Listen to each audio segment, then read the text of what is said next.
I saw that, yeah. What are you doing over on the right side of council?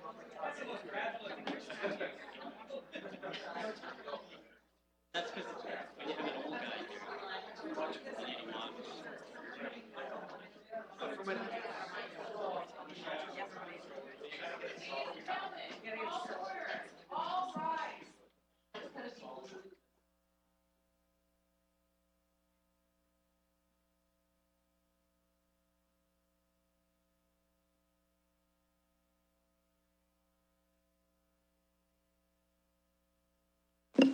Please be seated.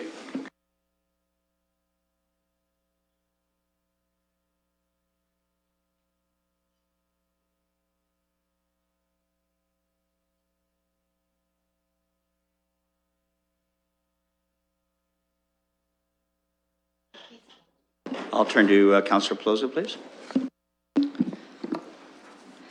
The City of London is committed to making every effort to provide alternate formats of communication supports for council, standing or advisory committee meetings, and information upon request. To make a request for any city service, please contact accessibility@london.ca or 519-661-2489, extension 2425. Thank you. To advise the gallery, the council will break for dinner at approximately 6:30 p.m. as required. Colleagues, we have a special treat today with respect to our national anthem. I couldn't be happier to tell you that the singing of our national anthem here today will be done by Olenka Back.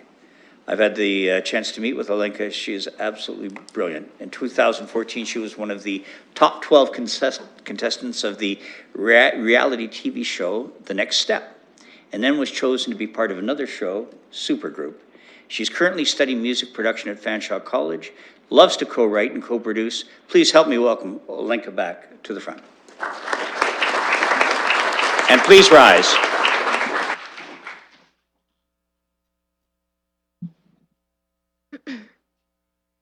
Oh, Canada, our home and native land, true patriot love in all our sons' command. With glowing hearts we see thee rise, the true north, strong and free. From far and wide, oh Canada, we stand on guard for thee. God keep our land glorious and free. Oh Canada, we stand on guard for thee. Oh Canada, we stand on guard for thee. Ladies and gentlemen, Olenka Back.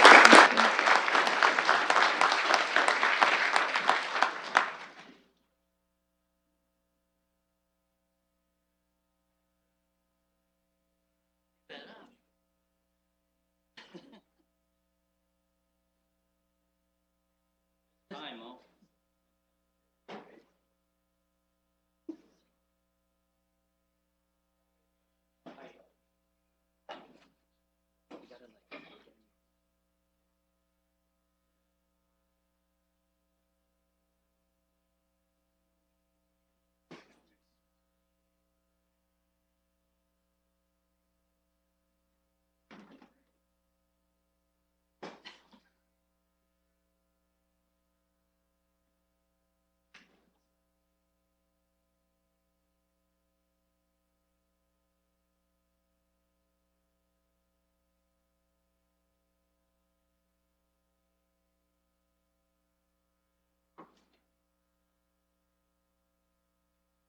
Colleagues, there are a couple of special things that we're doing today, and it's absolutely a delight to do both. One I will do sitting down, the second I will go to the central microphone. But with respect to the first, I have the honor today to recognize a friend to all of us, Harold Usher.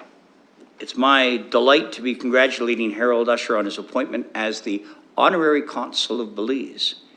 Harold owns the world's record for having been the second longest serving councillor on London Council and represented Ward 12 for 18 years. He has an incredible reputation of integrity and has served London with honor and distinction.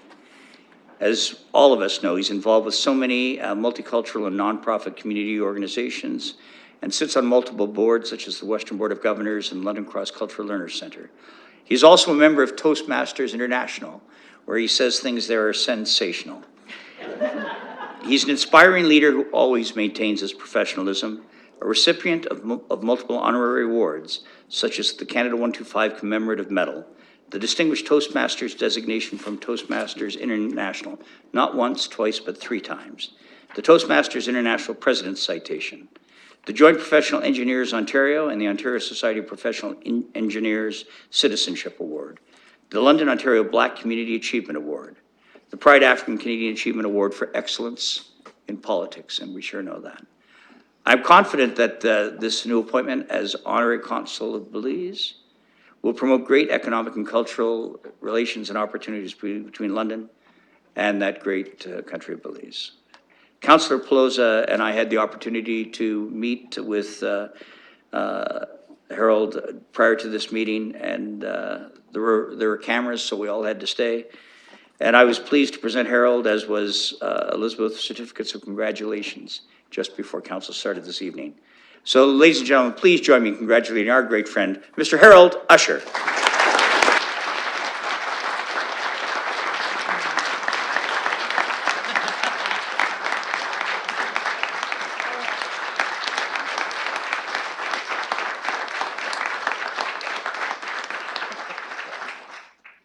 Thank you. Please be seated, colleagues. That spontaneous ovation certainly was an acknowledgement of the great work that Harold has done over time. What I would look for are any disclosures of pecuniary interest. Councillor Morgan. Yeah. Microphone. Sorry. The SPPC report from last night, I disclosed a pecuniary interest on item 3.3, just section E, which has to do with the consideration of appointments to the London Hydro Board of Directors. One of the applicants has a role in my annual performance appraisal at Western University, which has a direct impact on my salary. So noted. Any other disclosures? Seeing none, colleagues, the second opportunity we have is to recognize recipients of the City of London's 2018 Awards of Excellence. I'm going to ask our City Manager, Martin Hayward, to come forward, and I will be going forward as well to read the list of individuals who are waiting in the wings, as we say, so that we can give them the appropriate acknowledgement they deserve as recipients of this year's Awards of Excellence. Mr. Hayward, if you would, please.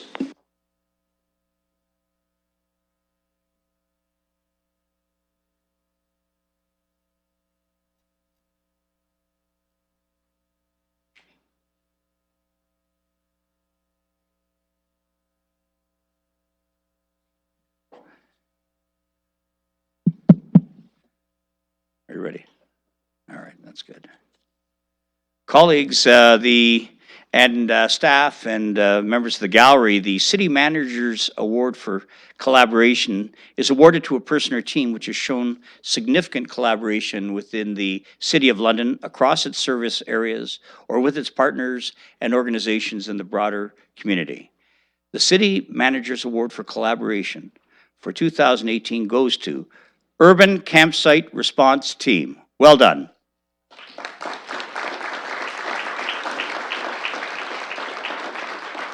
And some background for you. This project team was a large collaboration between Development and Compliance Services, Homeless Prevention, Parks and Recreation, Customer Relations Representatives, ITS, London Cares, and various other corporate and community stakeholders. In a very short time, and with key support and willingness to collaborate across service areas, a new process was created in CRM, and a collaborative group response was designed, allowing stakeholders to stay informed with real-time information.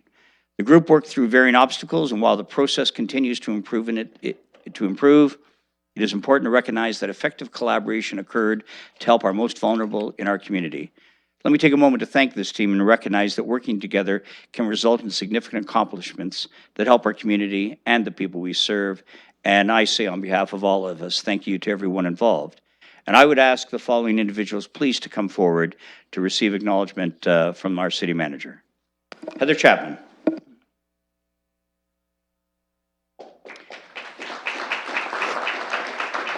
Congratulations.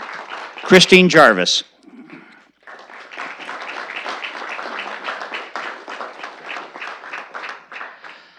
Hossein Aganian.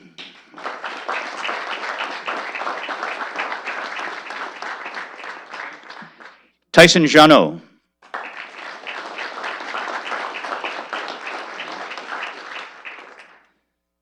Brendan Packish.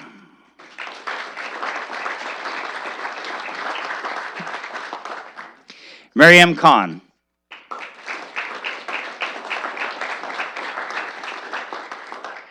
And the man who knows no fear, Eris Katolik.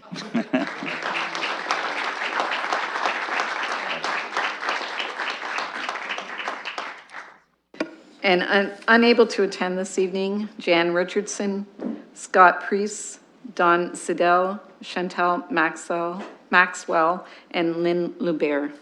Ladies and gentlemen, those award recipients, all. The next award is our Living Our Mission Award, and that's awarded to a person or team that represents the City of London's previous mission to be at your service. A respected and inspired public service partner building a better city for all. The Living Our Mission Award for 2018 goes to the Break Room Crew. Congratulations.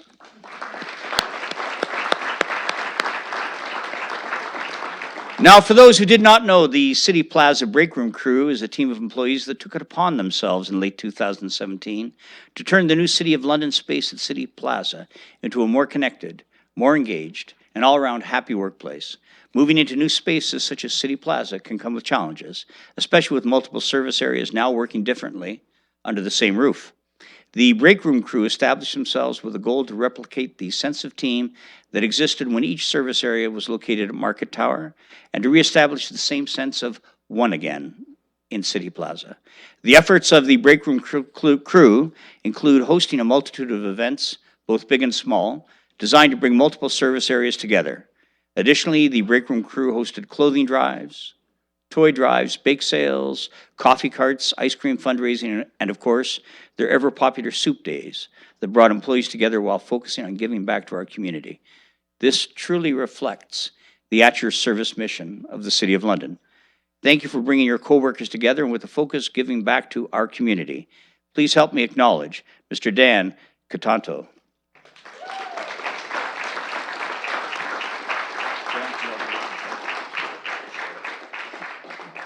Anna Marie Apau.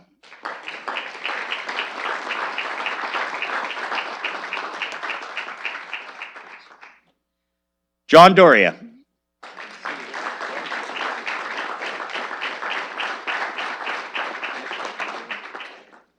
Anne Marie Stewart.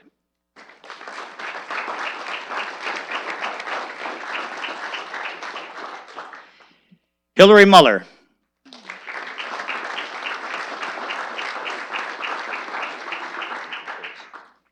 Kelly Ransom.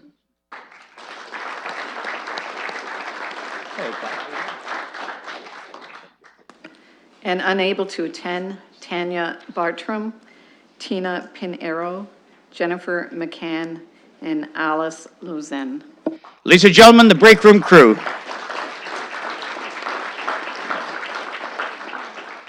Our next award is the Live Healthy, Work Healthy Award, and is awarded to a person or team that is committed to a healthy workplace and exhibits and is committed to a healthy balance between work, life, and wellness.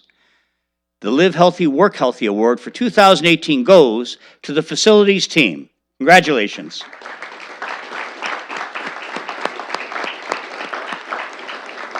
In 2018, the facilities team was nominated for the success of the, quote, WorkSafe application design and rollout and the related training.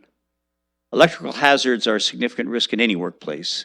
The WorkSafe app ensures that those working on a piece of electrical equipment are clearly advised of all safeguards required by simply scanning a barcode on the electrical equipment. This helps provide easy access to the information our employees need to be safe. Thank you for the positive and proactive approach to ensuring electrical safety for all, and please help me congratulate Val Morgado.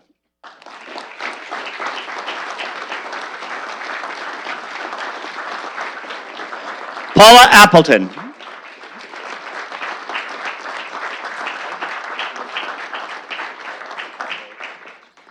Dino Pazabon. We'll catch Dino later. How about Les Miller, though? All right.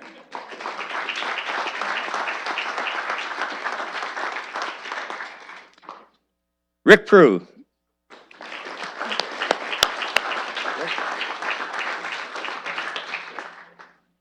And unable to attend, Mike Lawless and Dino Pazabon. Now you tell me. Great. Congratulations, ladies and gentlemen. Facilities team.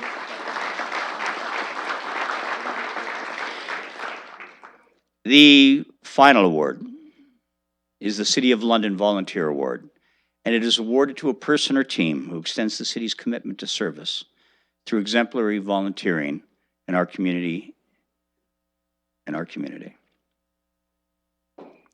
The Volunteer Award for 2018 goes to, and this is the final recipient for this year's event, Pat Photo.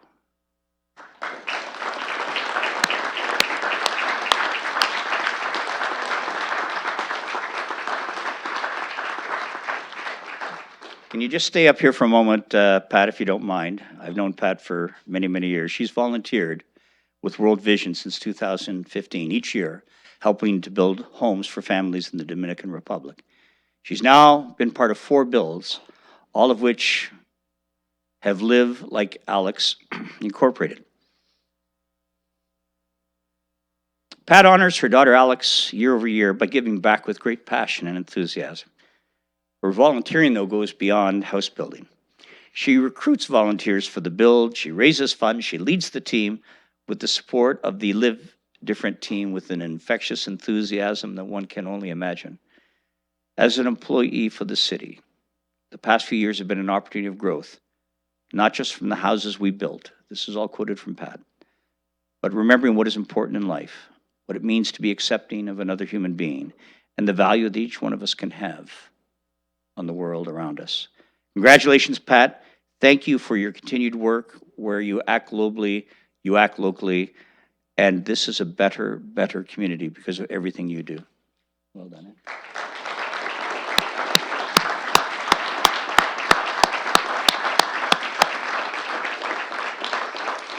And finally, ladies and gentlemen, let me acknowledge and congratulate the 85 other employees nominated by their peers for the 2018 Awards of Excellence. While some are recipients of the awards, as you saw tonight, I think that's a testament to the commitment that our employees have for this community and making our city a greater place. So to those 85 other employees, please help me acknowledge their great efforts as well. Thank you.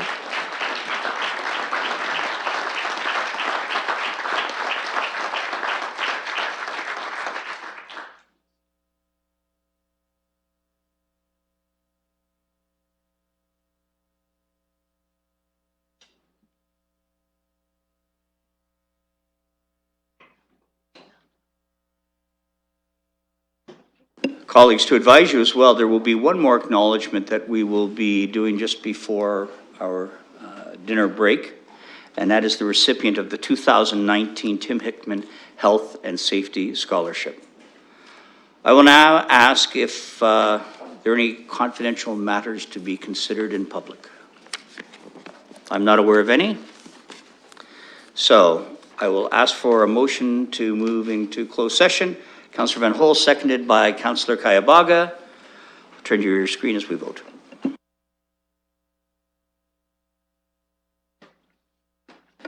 Your Worship, I want to note an additional in-camera reason as a result of last evening's Strategic Priorities and Policy Committee meeting, which is a matter pertaining to the proposed or pending acquisition or disposition of land by the municipality, including communications necessary for that purpose.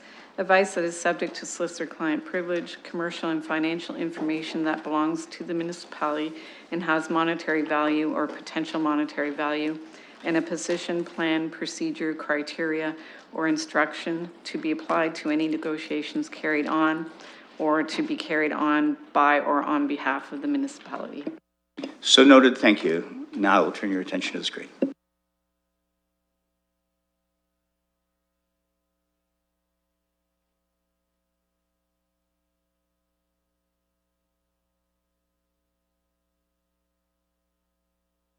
Councillor Helmer?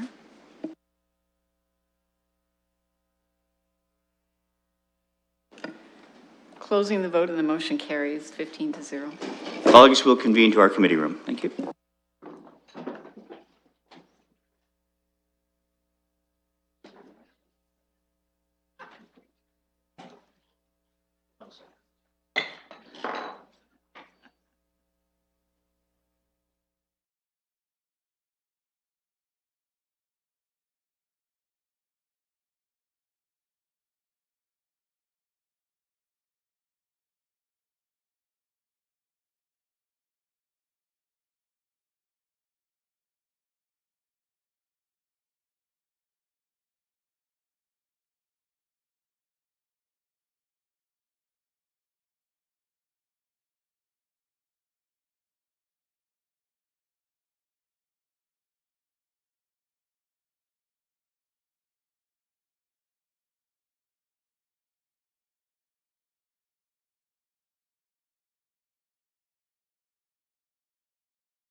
Please be seated.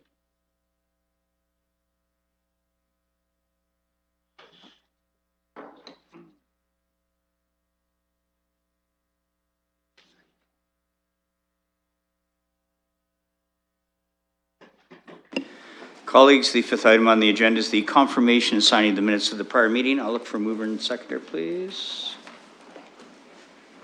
Moved by Councillor Van Meerbergen, seconded by Councillor Hopkins. Comments or questions? Then I'll turn your attention to the screen as we vote.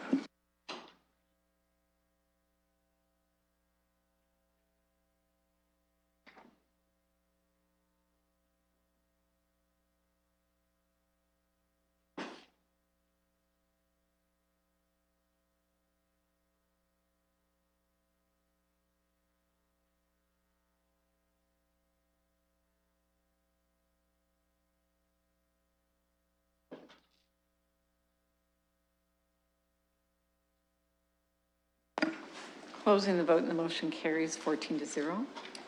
Thank you, colleagues. We have three communications petitions here. If I'll turn your attention to 6.1, the Victoria Park Secondary Plan, 6.2, Affordable Housing, the People's Forum on Housing, and the third added, which is Emadawi Amarako Properties, Old East Village, Dundas Street Corridor Secondary Plan. And I'll look for a motion to receive these items. Councillor Lewis, seconded by Councillor Van Holst. Any comments or questions? Seeing none, I'll turn your attention to the screen as we vote.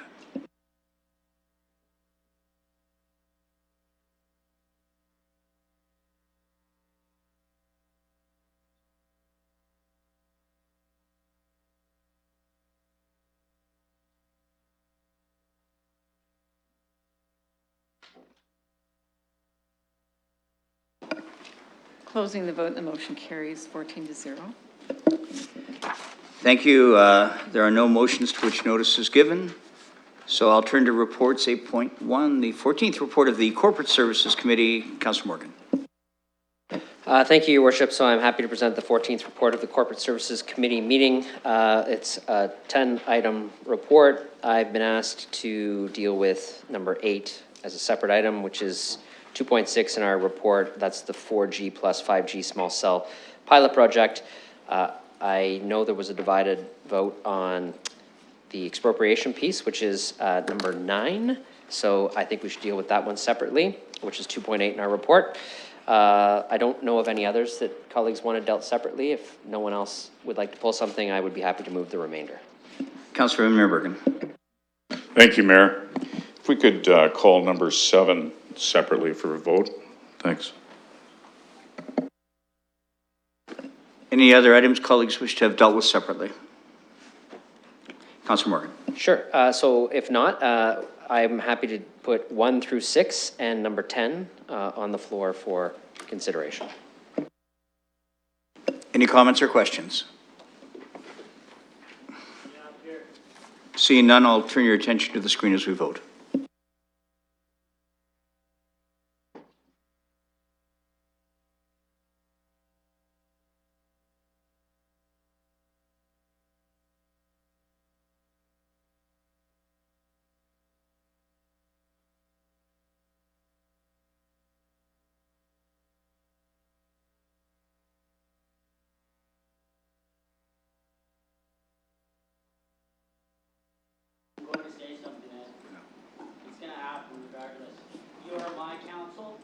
Excuse me, Mr. Ray, that is not the process that we use. That's unfortunate. I'm going to say something. Mr. Ray, I would ask you thoughtfully that this is not the forum for that. I'm thoughtfully prepared to say something. Mr. Ray, one final comment, and that is, please, you're welcome to stay, but if you do, we'll ask you to be seated, and if not, you'll be asked to leave the chamber.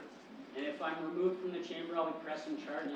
This is my city council. I will ask security, please. Colleagues, I'm going to ask you for a brief recess. We'll go to the side room, and we'll call it from there. And I will ask security to deal with that. Please clear the room. You will all need to sleep at night knowing that you will create a precedent that all your homes can be taken at any point by the government. will not hold this city council office forever. Remember that. I will remember that. Please be aware when you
Please be seated.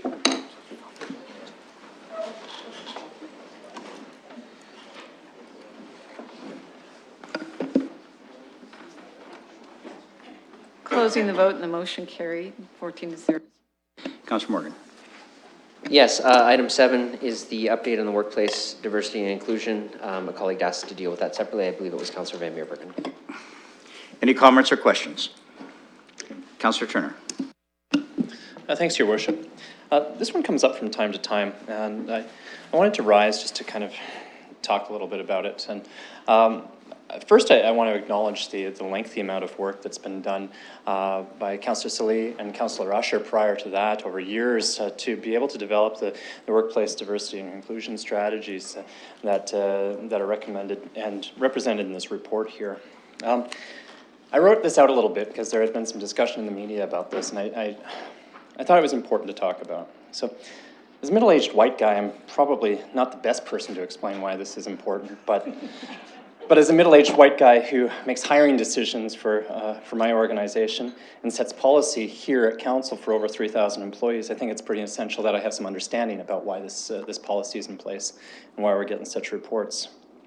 There's a really good picture that talks about equity versus equality versus removal of barriers. And it's a picture of these kids watching a ball game, and they're standing in front of a fence or behind a fence, and they can't see it. One of the kids is tall enough to be able to see over the fence. The other two kids are too short.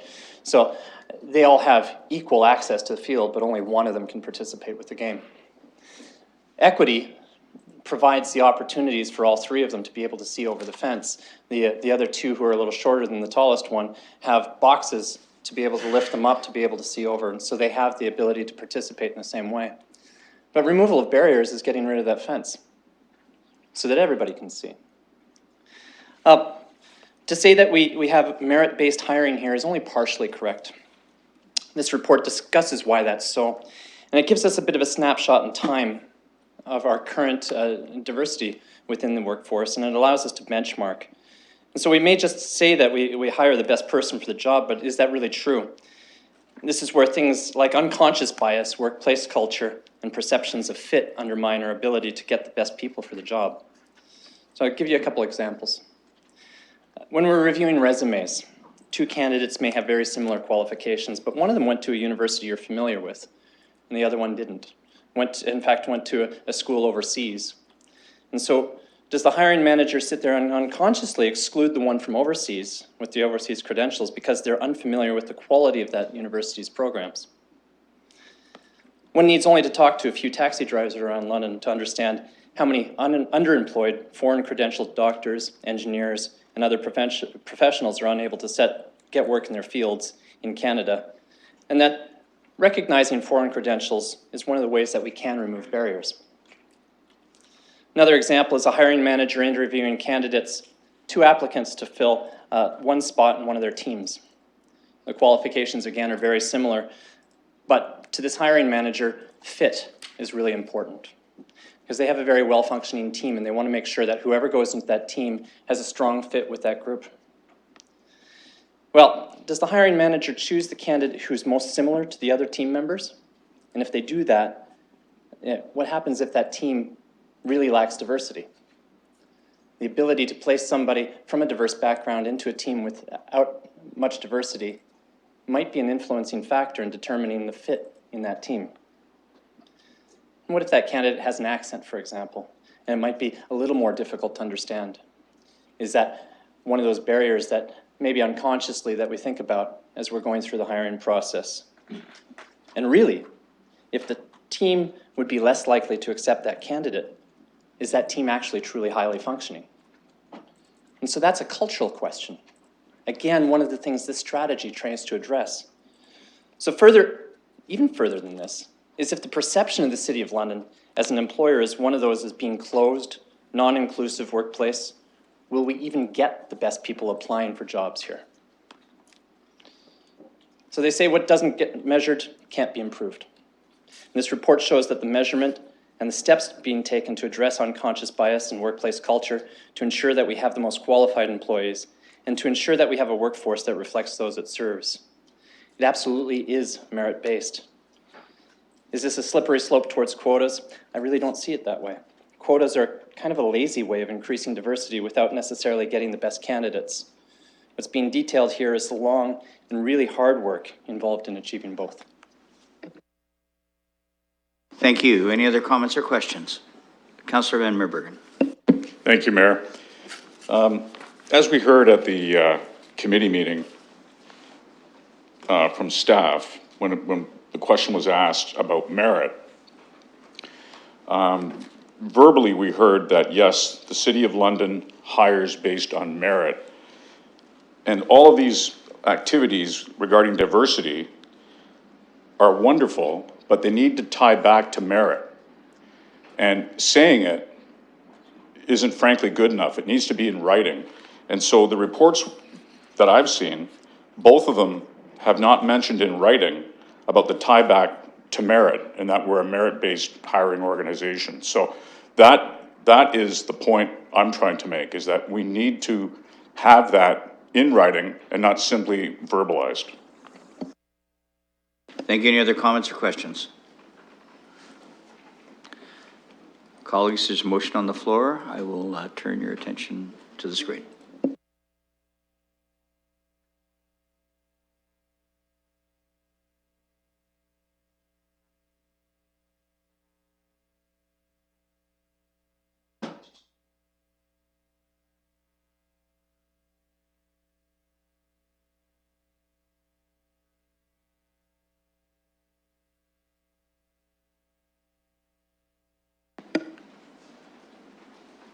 Closing the vote and the motion carries 12-1. Councillor Morgan. Yes, the next item is item 8 in your council agenda, 2.6. In the committee report, the 4G plus 5G small cell pilot project. I was asked by Councillor Hopkins to deal with this one separately. Thank you. Comments or questions? Councillor Hopkins. Yes, thank you, Your Worship. The reason I asked the councillor to pull this is that I've received a number of phone calls, emails about this pilot project from the residents in my ward. And through you, Your Worship, I'm one of the, well, there are 3 main concerns that I keep on hearing, and that is the public participation of introducing this pilot project, the environmental concerns, and also the safety. So through you, Your Worship, I am wondering if I could go to staff to have these concerns addressed. Does staff wish to respond? Ms. Barbone.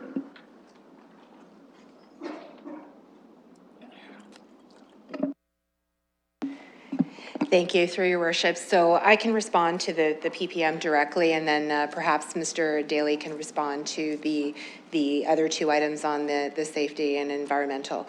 So with respect to the PPM, so when we decided to move forward with this is a potential opportunity for the City of London. It is a very, very limited pilot. So it is only potentially it's only for a 2-year period, as well as it's only looking at a number of 31 polls in the context of the entire City of London. So it is very, very small. It is an introduction to give us a little bit of data, as well as to give a bit of an opportunity to test how that system would work. So from that perspective, given the very limited scope, we did not feel that a public participation session was necessary to go out to the public, as this is a very limited opportunity. And if council is worried and would like further, certainly then we would not proceed, and that's certainly council's prerogative to do so. So to address the other ones, Mr. Daly would be able to answer the health concerns related to this. Mr. Daly. Thank you, and through your worship, with respect to the concerns around safety, we have confirmation from Rogers Communications Canada that the pilot as envisioned and all of the Ericsson hardware that's associated with it meet all of the Health Canada standards associated with this type of implementation. So we received written confirmation from Rogers that the undertaking is safe from the perspective of the Health Canada standards. Thank you. Councillor Hopkins. Thank you for those answers. I think it's really important that we give that information to the public when they have concerns. I would like to have a follow-up question about the 2-year pilot project, when it comes to an end, what happens? Does it just, do the antennas just are removed and that's the end of the program, or sort of how is it concluded? Mr. Daly, you're still standing. It seems like you'd like to answer that question as well. Thank you, and through your worship. The way the contract is set up is that there are numerous clauses for us to be able to exit, should we choose, and then there's an evaluation period as we approach that 2-year time, such that we can do the best thing for the citizens of our city. Thank you. Thank you. Any other questions with respect to this? Councillor Morgan. Yes, I appreciate Councillor Hopkins asking the questions that she did, because I mean, I think all of us had similar inquiries from constituents. It's good to have clarity. The one other inquiry that I would like to make sure is clear, because I had a few questions about it, is related to the fees that we would potentially be charging for the rental of space. Certainly my understanding of the pilot project is that we're going to learn a lot about what our costs are and that sort of thing associated with it, so that we can appropriately charge fees. Is it our anticipation that we would be moving into, at the end of this, the goal of being a cost recovery program beyond the pilot, or is that too early to determine? Mr. Daly. Thank you, and through your worship, when we were looking at determining the fees for the pilot, we went out and reviewed what was going on in Ontario. And the operating cost, the $200 per year, is just above average, what's being done in Ontario. And the capital cost associated with this is low, but the nature of that is because it's a 2-year pilot. So the 2-year pilot creates that reduction there. Thank you. Any other comments or questions? Councillor Lehman. Thank you, Your Worship. I was glad to see this. It addresses a couple of things that we see in our strategic plan.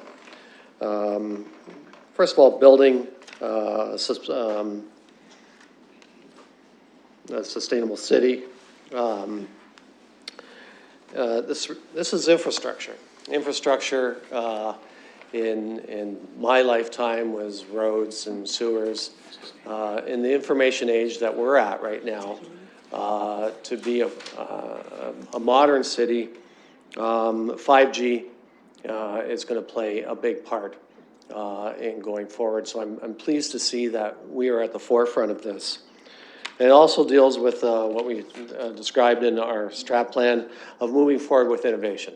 So to be at the forefront of seeing how 5G affects so many facets, including city works, is exciting for me. London has always been seen as a test market. I think it's because maybe of our location, of our isolation, our demographics. And at this point, we are being used again as a bit of a guinea pig. I was glad to see in the staff report that we're using that as a bit of leverage and to gain some value from that, and getting some consideration for Rogers to see that we're kind of at the front of the list once these things are done, as opposed to being the test market and then seeing big urban areas like Toronto, Montreal, Vancouver get first in, and London being left farther down.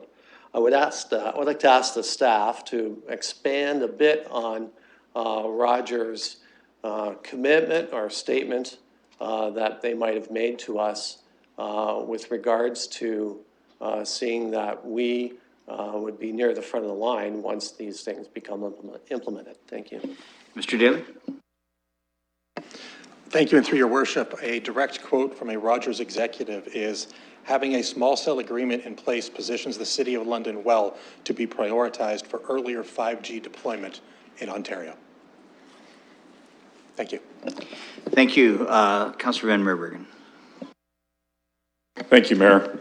Like most of us probably, I received many inquiries about the health effects or the possible health effects that may be coming to us with the development of 5G. And since 5G is a new technology and just coming on the scene, I think we're going to be hearing more and more about the perceived health effects. Mr. Daly, correct me if I'm wrong, but the density of signal is much more intense with 5G than, say, with 4G.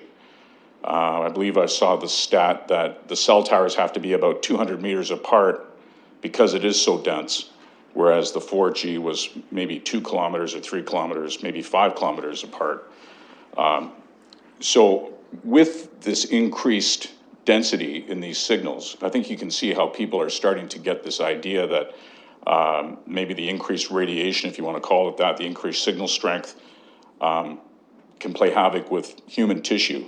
So my question to you, who ultimately regulates this? This would, I believe, be Health Canada. Would that be correct? Mr. Daly. Oh, sorry. Thank you, and through your worship, you are correct that Health Canada is ultimately the regulator of this. You're also correct that there is a greater need for installations to provide these types of signals. That being said, Health Canada has verified that these types of undertakings are safe.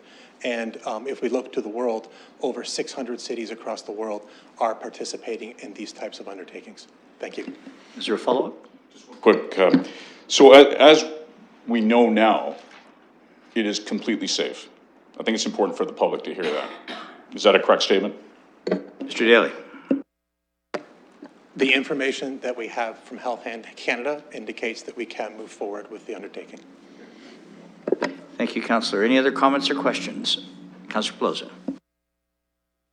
Thank you, Your Worship. And a question through you to staff. A resident had wrote and inquired about the increase in electricity usage. I certainly see within the report that there's going to be an annual fee of $250 per pole for hydro. What do we base this on of? Is this number going to be covering our costs? And also, the same resident raised a concern about when we're trying to move into an era of electricity conservation and recognizing climate change, what is this going to do if we move forward with this to affect our other initiatives that council set forward? Mr. Daly. Thank you, and through your worship, with respect to the $250 recoup, that is only where we would be tapping into existing city electricity. Otherwise, all of those installations will be billed accordingly through London Hydro. So that's actually the abnormality in that case. As it relates to total energy use, the total energy use of these installations is quite small. The recent numbers that I've seen is around 65 watts. Follow-up, Councillor? Thank you. Any other comments or questions? Seeing none, there's a motion on the floor. I'll turn your attention to the screen as we vote.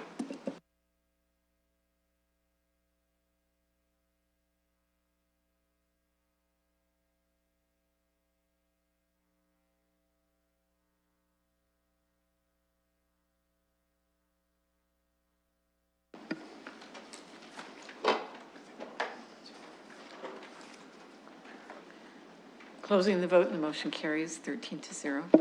Thank you. Councillor Morgan. The final item in the committee's report is item 9 on the council agenda, 2.8 in the committee agenda. It's the expropriation of land for the Wardenclyffe Road Widening and Improvements Project.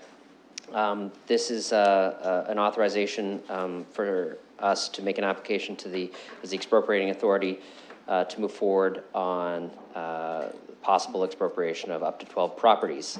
Again, I would emphasize from the committee's discussions that does not mean we're actually expropriating the properties. Negotiations continue with our staff as normal course of business during road widenings, but this is the authorization to move forward in that direction. So a number of councillors, I think, wanted to talk about this one, so I'm happy to put it on the floor.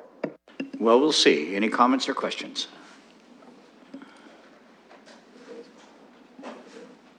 Councillor Turner. Your Worship, I recognize that expropriation is probably one of the more extreme exercises of municipal powers, but it's also one that has to be balanced appropriately. And I think that the report here talks about that measure, and as Councillor Morgan talked about, that it does not necessarily result in expropriation, but allows for the authority to move forward in that direction. Most of the property acquisitions that the City of London does participate in are through a mutual agreement and through negotiation. The expropriation is usually at an endpoint in those negotiations. So I think probably last term, one of the first things we had to do was do an expropriation associated with the extension of Veterans Memorial Parkway. And I had some challenges with that. I still have challenges every time this comes forward, but I recognize that balance between the individual interest and the public interest, and that's a tough one always to reconcile. But I think the motion that's here right now is the appropriate motion and continues to allow staff to have that opportunity to exhaust every opportunity to find an amicable negotiation and settlement between parties. Thank you. Comments or other comments or questions? Councillor Van Holst. Thank you. This question through you, Your Worship, just for clarity, when then would a final decision for expropriation be made of a particular property in this area? Shall we turn that question to staff?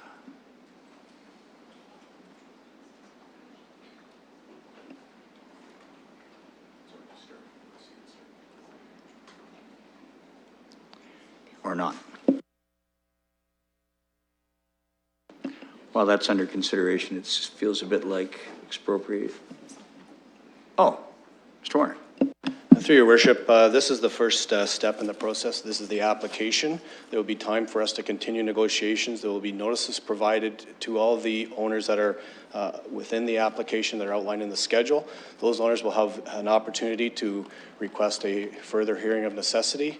Pursuant to that and the conclusion of that and the recommendation of a hearing officer, if there is a hearing, then council will have an opportunity for a second and third report that will be before you to determine if you would like to continue with the expropriation. And so those reports wouldn't be for another couple of months. Councillor Van Holst. Thank you. Any other comments or questions? Seeing none, I'll turn your attention to the screen as we vote.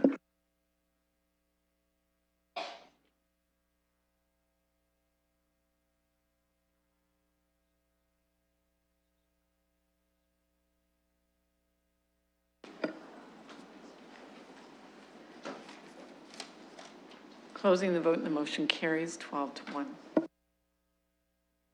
Thanks very much. Councillor Morgan? That's it. Thank you, Chair. I appreciate that very much. Let's turn our attention, if we will, to the 10th report of Civic Works. Councillor Squire. I have not heard from anyone that they wish to have any matter pulled, so I'm prepared to put the entire report on the floor. So noted. Does anyone wish to have any items separated for discussion? Seeing none. Any comments or discussion, generally? Seeing none, I'll turn your attention to the screen as we vote. I hope you almost made it, but not quite. Councillor Van Holst? I tried to look twice your way, Councillor Van Holst, and almost got the chance to miss you. I'm sorry. Councillor Van Holst. Oh, sure. Yes, thank you very much. I just want to say I'm thrilled that the Adelaide Street grade separation is going forward, and that staff's done some great work. I'm referencing number 14 on closing a lane, so that we had that issue come up, and that's worked out. That's worked out very well. So my thanks for that work, and I'm pleased we're going to be able to make that happen. That'll make a big difference for those residents. Thank you. Any other comments or questions? Seeing none, I'll turn your attention to the screen as we now vote.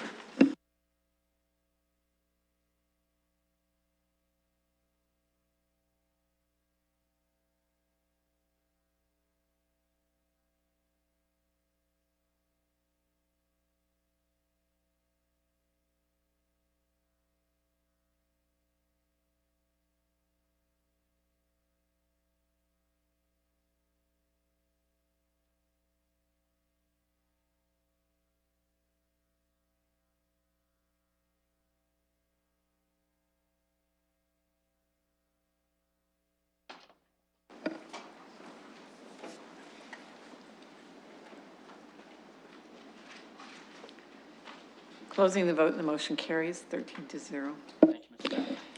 Thank you, Councillor Squire. Still working on that record, I see. The 12th report of the Plan Environment Committee, Councillor Hopkins, please. Yes, Your Worship, I would like to put the 12th report on the floor. I have not heard from any of my colleagues to have any items pulled. So therefore, I will be putting items 1 to 17 on the floor. I would like to make a couple comments. I first of all want to thank staff for their presentations on defining permit-ready lots and also the Affordable Housing Toolkit. I think it was very informative. It's really important that we understand the Affordable Housing Toolkit and how that's going to work with the Affordable Housing Strategy. So thank you very much to staff for their presentations. We had a number of public participation meetings, and as always, our planning meetings are full and long as well. There is 3.2, it's a special policy to allow for courtyard dwellings. I know there has been an amendment or a revised bylaw. It is number 253. I would like to bring my colleagues' attention to that. As well, we had a public participation meeting on the Old East Village Dundas Street corridor. And we did adopt the secondary plan. I also want to make a comment about the public participation meeting that we had on the draft Victoria Park secondary plan. It was very well attended. I thought it was a great public participation meeting. When I looked around at staff, the consultant, the committee members, we were all intent on listening to the public, and there were a number of comments given on the secondary plan. We know that it will be going back for circulation to stakeholders. There'll be a number of community information sessions throughout the summer months, as well as having the revised draft secondary plan come back towards the end of the quarter of 2019. So just wanted to bring that to everyone's attention. And with that, Any comments or questions I didn't ask, and I apologize, as much as the chair indicated that she was not aware of any items to be pulled. If there are any, please advise. Otherwise, I will open it up for general comments. Councillor Van Holst.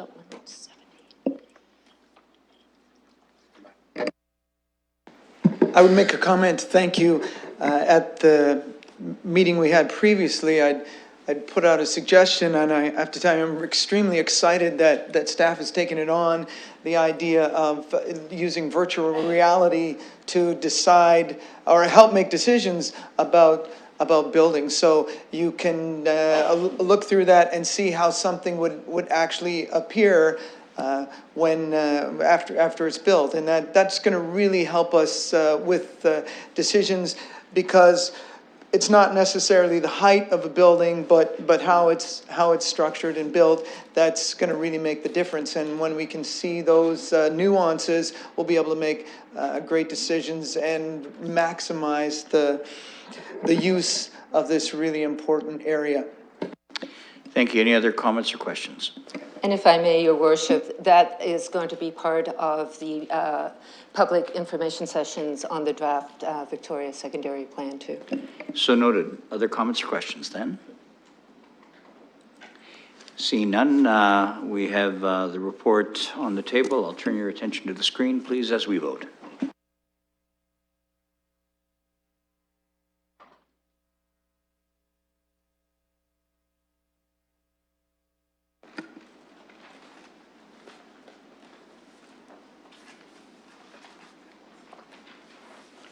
Closing the vote, and the motion carries 13-0. Back to you, Your Worship. Thank you, Chair Hopkins. We now have the 7th report of the Community and Protective Services Committee. Councillor Cassidy. Thank you, Mr. Mayor. I'm happy to present the 7th report. I would be pulling item number 9, which is 2.5 from the committee report, and number 11, which is 3.2 from the committee report. And I haven't heard from anybody else. Oh, and Councillor Van Holst would like item 10, which is 3.1 from the committee report pulled. So that's 9, 10, and 11 pulled. Thank you, so noted. Anyone have any other issues that they wish to have separated for discussion? Seeing none, back to you, Councillor Cassidy.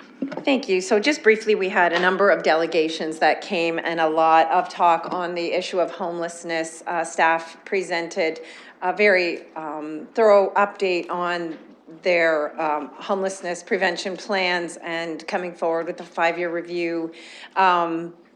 It sort of went hand in glove with the toolkit that we heard later on the same day at the planning committee. So a lot of activity and a lot of work going on in this area, and all divisions across the corporation working together to find solutions to this problem. So that's really heartening to hear. We had a delegation from Neighborhood Legal Services and a delegation from the Crouch Neighborhood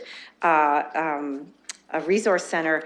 And part of those, the resolutions that came, or recommendations from committee that came out of those delegations, was that the City of London would prepare a letter, that the mayor would prepare a letter on behalf of City Council to our other levels of government, just to advise of the local context of certain things happening at the provincial level, and also to the federal level as well. So with that, I'll put all of those items on the floor except for 9, 10, and 11.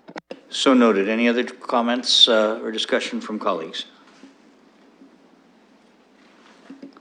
Then I'll turn your attention to the screen as we vote.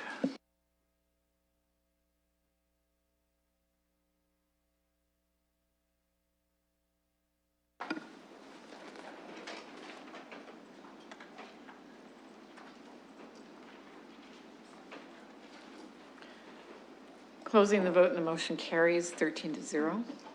Councillor Cassidy. So, Mr. Mayor, I've asked Councillor Hillier to present item number 9 since I voted against this at committee. Councillor Hillier. Yes, we need to break 2.5 up into 1, 2, 3 sections and vote on them separately, or 2 sections, I'm sorry. So noted. On the first, does anyone wish to discuss or have comments on it? I'll give you a chance to. Councillor Cassidy, you have a thought? Thank you, Mr. Mayor. I'll just make one comment on both both parts of this recommendation that came from committee. Do it all in one fell swoop. It's a program that had a 1 year or part of a year as a pilot, and then it's been running for 2 years. I don't think we've given it enough time to really see how it's going to work long term before we start making changes. What the committee has recommended is that that there be a limit. So if one physical address in the bigger district is awarded a community grant, in 1 year it can't, it's ineligible for a grant the following year. And the other change that's coming through from committee is that there be an individual cap or a cap on each individual project at Sorry, I 30,000. think we're dealing with A right now. Yeah, okay. So I'd like to keep our comments to A if we can. You can certainly take the floor again as you wish. Okay. So we'll keep our comments to A, please. I'm just, okay, so for either change, I'm not in favor of making changes to this project. It's still in its infancy. We have a lot of chance as individual councillors to get the word out to our communities about what this is all about, and to really encourage community involvement. We can go to the schools in our wards and really drum up support, get the students involved, teach them, instruct them, guide them, mentor them on how to get activity going and how to get engagement. And we can also, as has happened in Councillor Morgan's ward, get one area of your ward organized to help another area that maybe hasn't had a lot of project success in getting their projects off the ground. So I think there is a lot that we can do as individual councillors. I think it's a very new program, and I think we need to let it work for a while before we start making these major changes. So A and B, I will be voting no on those things. And We'll stay with A, please. I encourage councillors to vote no on A and also B. Thank you, so noted. Any other comments or questions? Councillor Van Holst, please. Thank you. Seeking clarification through you, perhaps to the chair or or Councillor Hillier. So it says that an idea cannot be submitted for the same address in back-to-back years. Does that mean if I submit an idea and I lose, I can't put the same idea forward next year, hoping to win this time? It is not what I heard, but does anyone wish to comment on that question? Worship, our understanding of the direction is the address is what limits participation. So if an idea is submitted at an address in year one, it cannot be submitted in the next year. Thank you. Councillor Van Holst? Okay, thank you. I thought the intent of the motion, when I first heard it, was that if an address like a particular park wins, then they can't apply a second year. So if there's one park where there's lots of people and they vote and get new swings, then they can't use that same number of people to get the next part of that, and some other park might win. So I don't know that this solves that problem. Ms. Livingston, do you want to add any clarity to this for the purpose of the councillor's insight?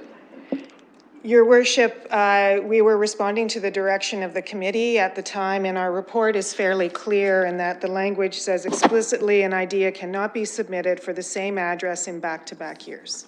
So noted. Councillor Van Holst, does that satisfy you? Okay, well, it's, that's how it reads, and I've had my clarification. Thank you. Thank you. Deputy Mayor Helmer. Just on item A, and I apologize that I wasn't at the committee meeting to try and do this there, but I'm going to suggest an amendment to change that language to say for an address that received funding in the prior year. I was at the previous committee discussion where we talked about the program. I'm comfortable with that. I think if a particular location, although I thought Councillor Morgan raised some interesting points about the district park, which is a big address that could conceivably accommodate a lot of different things. I do think this is a reasonable change that would prevent, a lot of funding year after year after year going into the same exact location. So I think that's a reasonable change to make at this time, but I don't like the idea that if you'd suggested an idea, you couldn't suggest it the next year if you didn't get funding for it. I think we should be encouraging people to try again if they have great ideas, didn't get funding in a particular year. So if we could change for the same address in back-to-back years to for an address that received funding in the prior year, I think that would solve the problem. So I'll suggest that as an amendment, and hopefully there's a seconder for that. So you're just trying to bring some clarity and tightness around that issue. Is there a seconder for that? Councillor Van Holst, any other comments or questions about this? We're going to get you to read it back one last time, following questions, Deputy Mayor, so that it's clear what we're voting on here. This is on A, on an amendment. So instead of what is there, it would read, an idea cannot be submitted for an address that received funding in the prior year.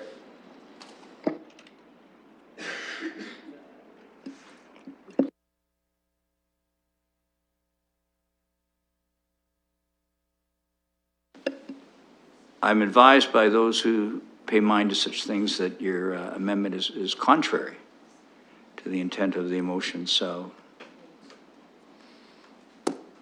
did you want to take another crack at it? I would encourage everyone to vote it down and then vote for what I'm suggesting. Well, that's an option that we could consider. So we are then not proceeding. Are you withdrawing your motion at this point? Not to say you can't come back. Deputy Mayor? You're sitting, I'll take that as a yes. Councillor Turner. Thank you, Your Worship. I would argue that it's not contrary. It's an amendment to the motion that's put forward there. It's the intent, from my understanding of the debate, as I followed it, was rather clear that successful recipients would not be seeking funding in the subsequent year. So anyway, I would agree with Councillor Helmer then that we defeat this. Second, Councillor Morgan made the argument the last pass for this, that really we want to continue to encourage participation in the neighborhoods regardless of whether they were successful the year before or not. If they were successful one year and the subsequent year, because they were successful, they didn't participate, then we've kind of lost a bit of the raison d'etre for this program, which is to keep neighborhoods participating and engaged in the programs. So I would encourage that this be defeated. If you're really looking for some sort of caps to the way that the funding is distributed, the wording that Councillor or Deputy Mayor Helmer has proposed. Sorry, Councillor, I'm going to make it easier for you. Sure, please. I've reflected on this, and I do not think it's contrary. I'm actually prepared to accept that amendment that's been duly seconded for consideration. So I think that was thoughtful. You're still you're standing back. That's a good sign. So we have now I will sit down. Now you can sit down, please. Any other comments or questions with respect to the amendment that has now been allowed? Councillor Morgan. Yes, so I made my position clear on this general concept last time. I'm going to suggest that those who are with me on not excluding the same address actually support Councillor Helmer's amendment, because it's better if it passes. I'll still be voting against it when it becomes part of the main motion, because I agree with, well, the comments I made last week that this is about participation, and I'll get to that, maybe I'll speak on that at the time. So support the amendment. It's better. Then we'll. As Councillor Van Holst, I believe, have you spoken to this amendment yet? I don't think you have. We'd love to hear from you, please. Thank you. I just want to tell my colleagues that the suggestion of the deputy mayor addresses the issue that I raised, so I'll be supporting this. I hope you do too. I'm sure we'll see that in the vote as well. Thank you. Any other comments or questions before we call the vote on the amendment? Are the clerks ready? You seem ready. We'll turn your attention to the screen as we vote, please.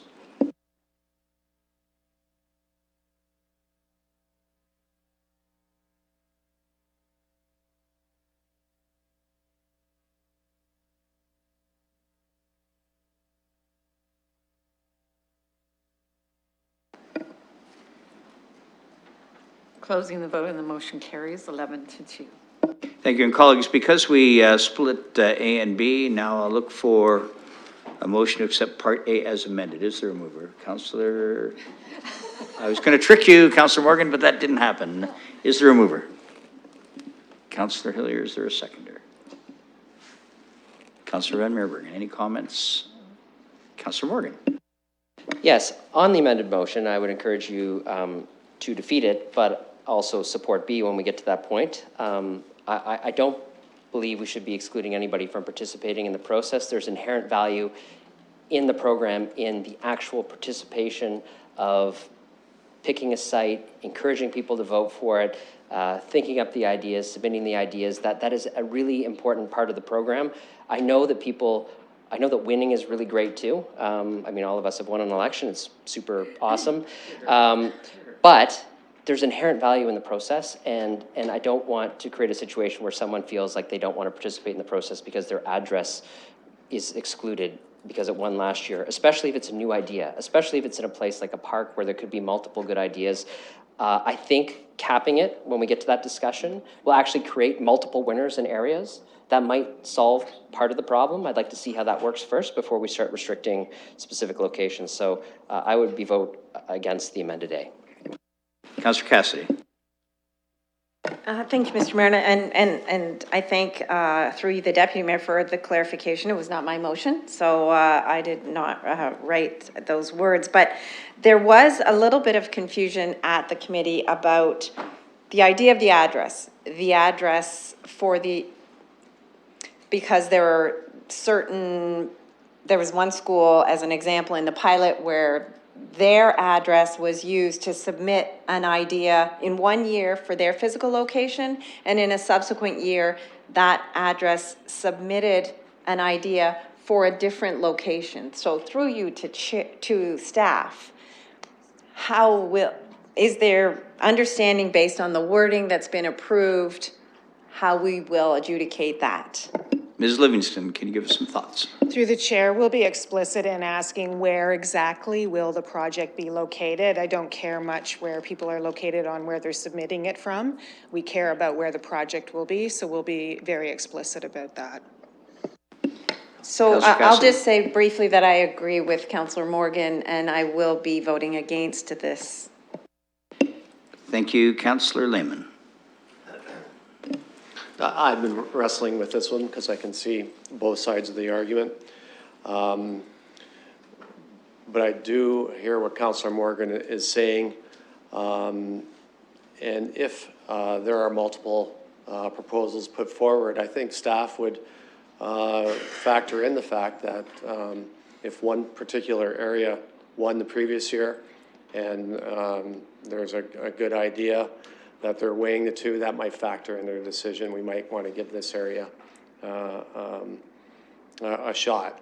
And also the fact that we are capping the funding on particular projects. So, you know, if what they're proposing might be over $30,000, it might involve back-to-back years to complete that vision that the neighborhood had in mind. So I'm going to land on not supporting A for those reasons. Thank you very much. Councillor Squire. I have to say I was excited about getting elected till this debate started. This is not, from my point of view, a large thing, but I think it's a point of fairness. And just in the area that I represent, in the 2 years it's been going, the first year, one large project and one very small one won. The second year, one large project won. So I'm looking at it from the point of view of fairness and maximum participation and giving everyone a chance to be involved in this program. And I think that's especially important on B, which I won't talk about. But I think on A, I think it just makes sense that if somebody won the 1 year, and I think they would understand that, gee, it's not really fair that we would give them at the same address money the next year. So for me, it's a fairness issue, so I'll support it. Thank you. Councillor Pelosi. Thank you, Your Worship, and certainly I know I've risen to discuss the NDM program in the past. For this motion, I see the value of both sides. Certainly Ward 12 in the last 2 years has had one funding opportunity come through in the range of $12,000 to $15,000. I am definitely interested in how to make the program more fair and accessible, and recognizing that if I ever do get everyone to mobilize to a project to be more successful, I wouldn't want to have to tell them, that's great, I want to hear any ideas from you for 1 or 2 years, especially if they manage to get a project like a basketball court or an opportunity for funding, and the next year they were hoping to actually bring someone in to help facilitate programming in that space that we built for them. For me, I've saved the binders from the neighborhood decision-making for all the areas across the city. I like referring to those books to see the ideas that Londoners are bringing forward to our civic administration, to our Parks and Rec staff, and to me as a counselor. And I could see what areas are really asking for certain facilities. Either it's facilitated programming, more outdoor opportunities for teenagers to be involved in, and that's a resource. And regardless if my ward's getting a lot of the money coming in or not, I still appreciate the process of open fairness that anyone in the community can bring forward ideas to me as a counselor, and it doesn't stop me from advocating in other means for them. So I'm asking council to consider voting no on this and allow the same address to be eligible in multiple back-to-back years, recognizing as well that this was set out to be a 3-year program, and next year we're reviewing the whole program in its entirety anyways. Thank you. Thank you. Any other comments from colleagues on this issue as we vote on the amendment, which says, clerk? Sorry, I didn't give you a set. It's A as amended, which that additional piece is same address that received prior funding. So that's the amendment. Let's turn your attention to the screen. Let's see what happens.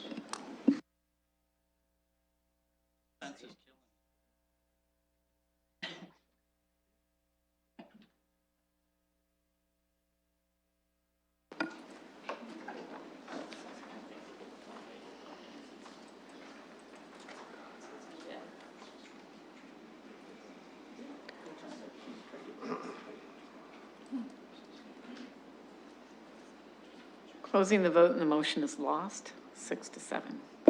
Well, there you go. So now that brings us back to A, as read in your documents. Sorry? Well, B is B. There is no A, it's lost. The amendment lost. No, the amendment passed. A is amendment lost. So your chair will pay a little more attention going forward. I was so excited about A, I just wanted to stay on it a little bit longer if we might discuss it. Having said that, let's go to B. Mr. Hillier?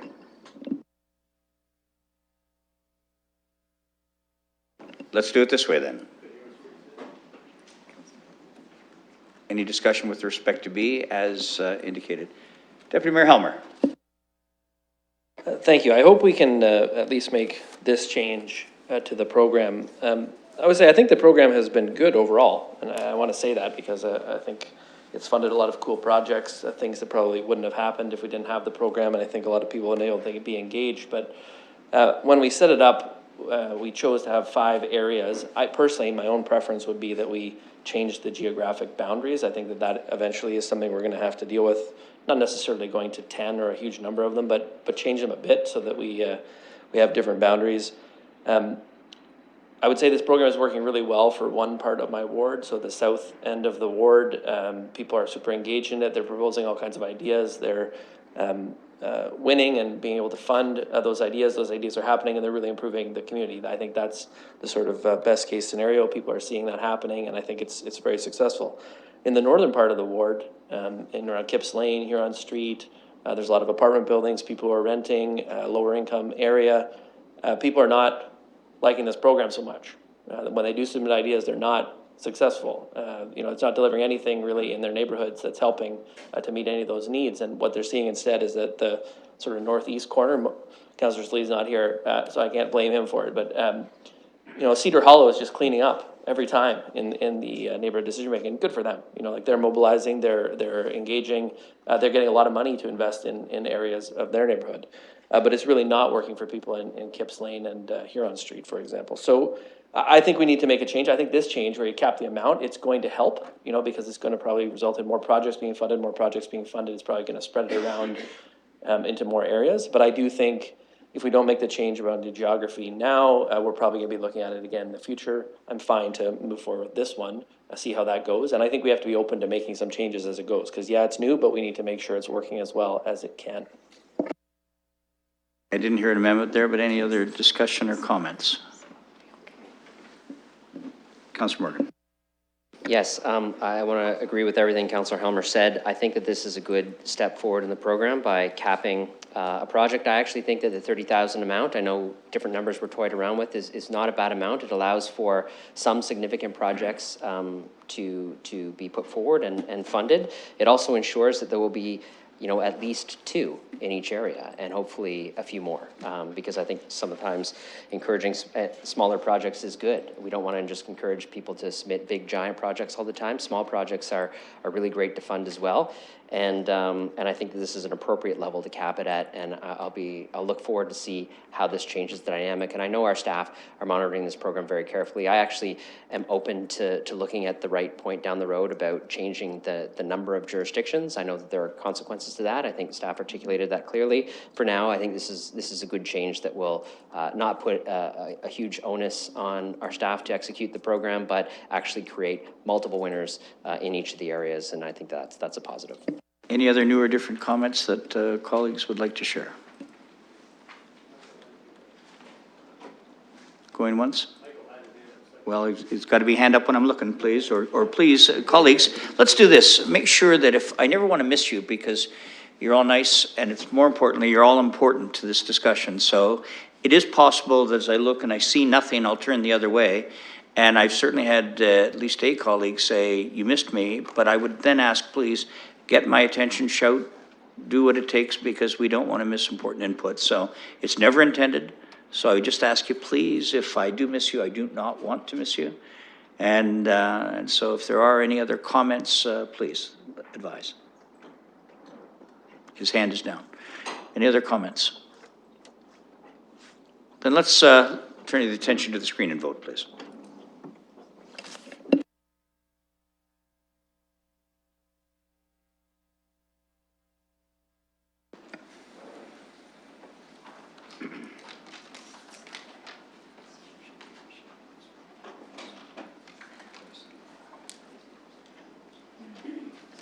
Closing the vote and the motion carries 13-0. Thank you, Councillor Cassidy.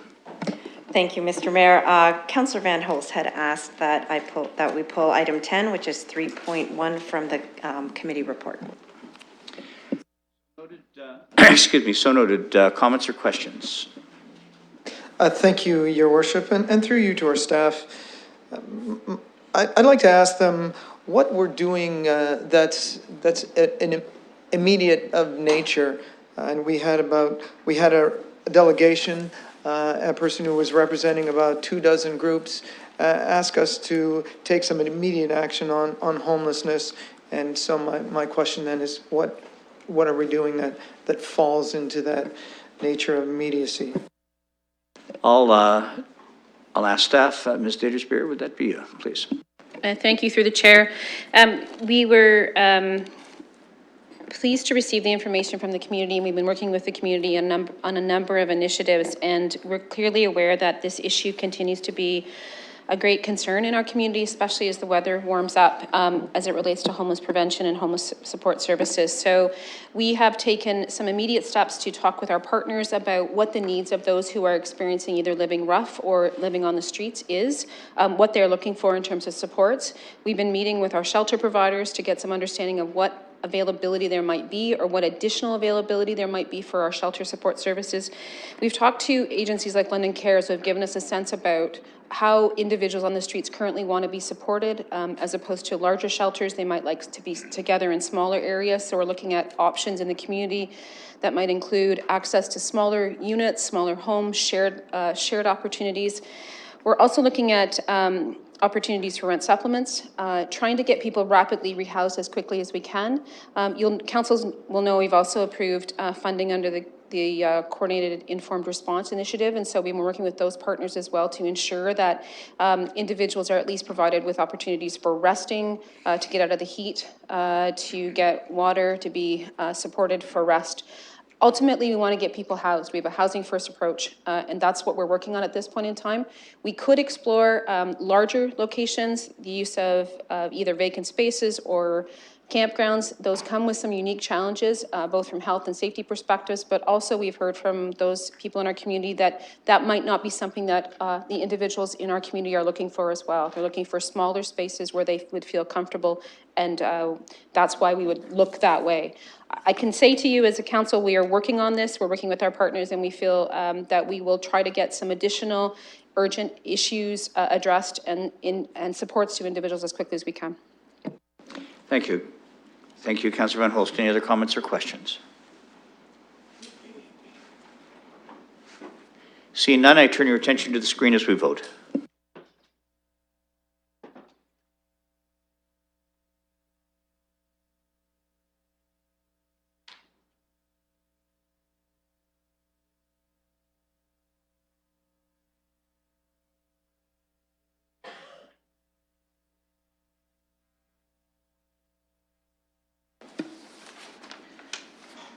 Closing the vote, and the motion carries 14-0. Councillor Cassidy.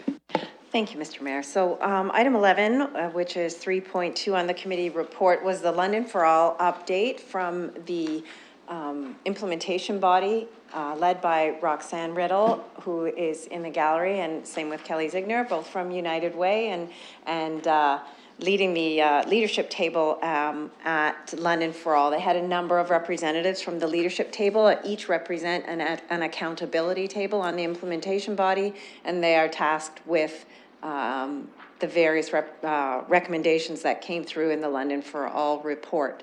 So one added part of the committee recommendation came as a result of the work of Ms. Riddle, and in working with local representatives from the Indigenous community here in London and local First Nations leaders. And it led to a discussion about strengthening relationships and increasing partnerships between municipal leaders, Indigenous people, and community partners to create an Indigenous poverty strategy. It was something that did come out through the process of the London for All and the poverty panel work, the unique aspect of Indigenous poverty here in London and the overrepresentation of Indigenous people in poverty. So the recommendation from committee was that members of municipal council be appointed to participate in these discussions. And we left the recommendation as that from committee, but coming forward here at council, there may be some opportunity. I know there are 2 councillors that would be interested in participating in these discussions, but I thought I would present it here at council and open it up. Thank you. Any discussion from colleagues? Councillor Turner. Your Worship, with respect to A, as Councillor Cassidy had talked about, this might be the appropriate place to identify members of council who would wish to participate in those discussions. I think Councillor Cassidy has done quite a bit of work, certainly over the past term and up to now, working with Indigenous communities in our vicinity, and so has Councillor Pelosa. So if there's the opportunity to put names forward for representatives, I'd like to do so. Yeah, I appreciate the Councillor. I'm not sure I recognize that these individuals from council be appointed. I didn't see an end limit of the number of councillors. Can you bring clarity to that, Councillor Cassidy? When Ms. Riddle did her delegation, she mentioned as a possibility of 1 or 2 council members that may be interested in participating in these discussions. So noting that then, are you suggesting we've got those 1 or 2 individuals and we don't want to preclude anyone else as per Councillor Turner's comment? Unless Councillor Turner, you'd like to add something to that? I'm not trying to take your voice away on this. Your Worship, it would be a motion and an amendment, I'd imagine, as putting the names forward, but I think it would be also fair to seek if there were any other interested councillors to serve in this role. Back to the chair. Absolutely, I would absolutely be interested. Councillor Turner and I have talked about this. I've spoken as well to Ms. Riddell and to Rosanna Wilcox about these discussions that had previously taken place. And Councillor Pelosa had mentioned to me that she would be interested as well. But I certainly would not want to, again, as you say, preclude anyone else that may be interested from participating. And if I might, I'm not sure an amendment necessarily per se. I didn't see anything here that indicated exact numbers except a suggestion. So is it the pleasure of the chair to seek that interest today? And I might even suggest there is certainly at least 1 member of council not present at this stage, only to say that if others were interested afterwards, how you might want to consider dealing with that. Chair, I'm at your discretion for direction. I think it's very informal at this point. It's about having conversations with stakeholders around the table, and I certainly don't believe that it has to be a super formal structure at this point. It's talking about discussions around a table with stakeholders. Before we get into the specifics, if we may, and Councillor Turner, I'll let you sit, but I will recognize you back again. Because of how I'm setting this up, because this is a little different. So you're welcome to sit or stand as you prefer. Councillor Squire, you'd have thought.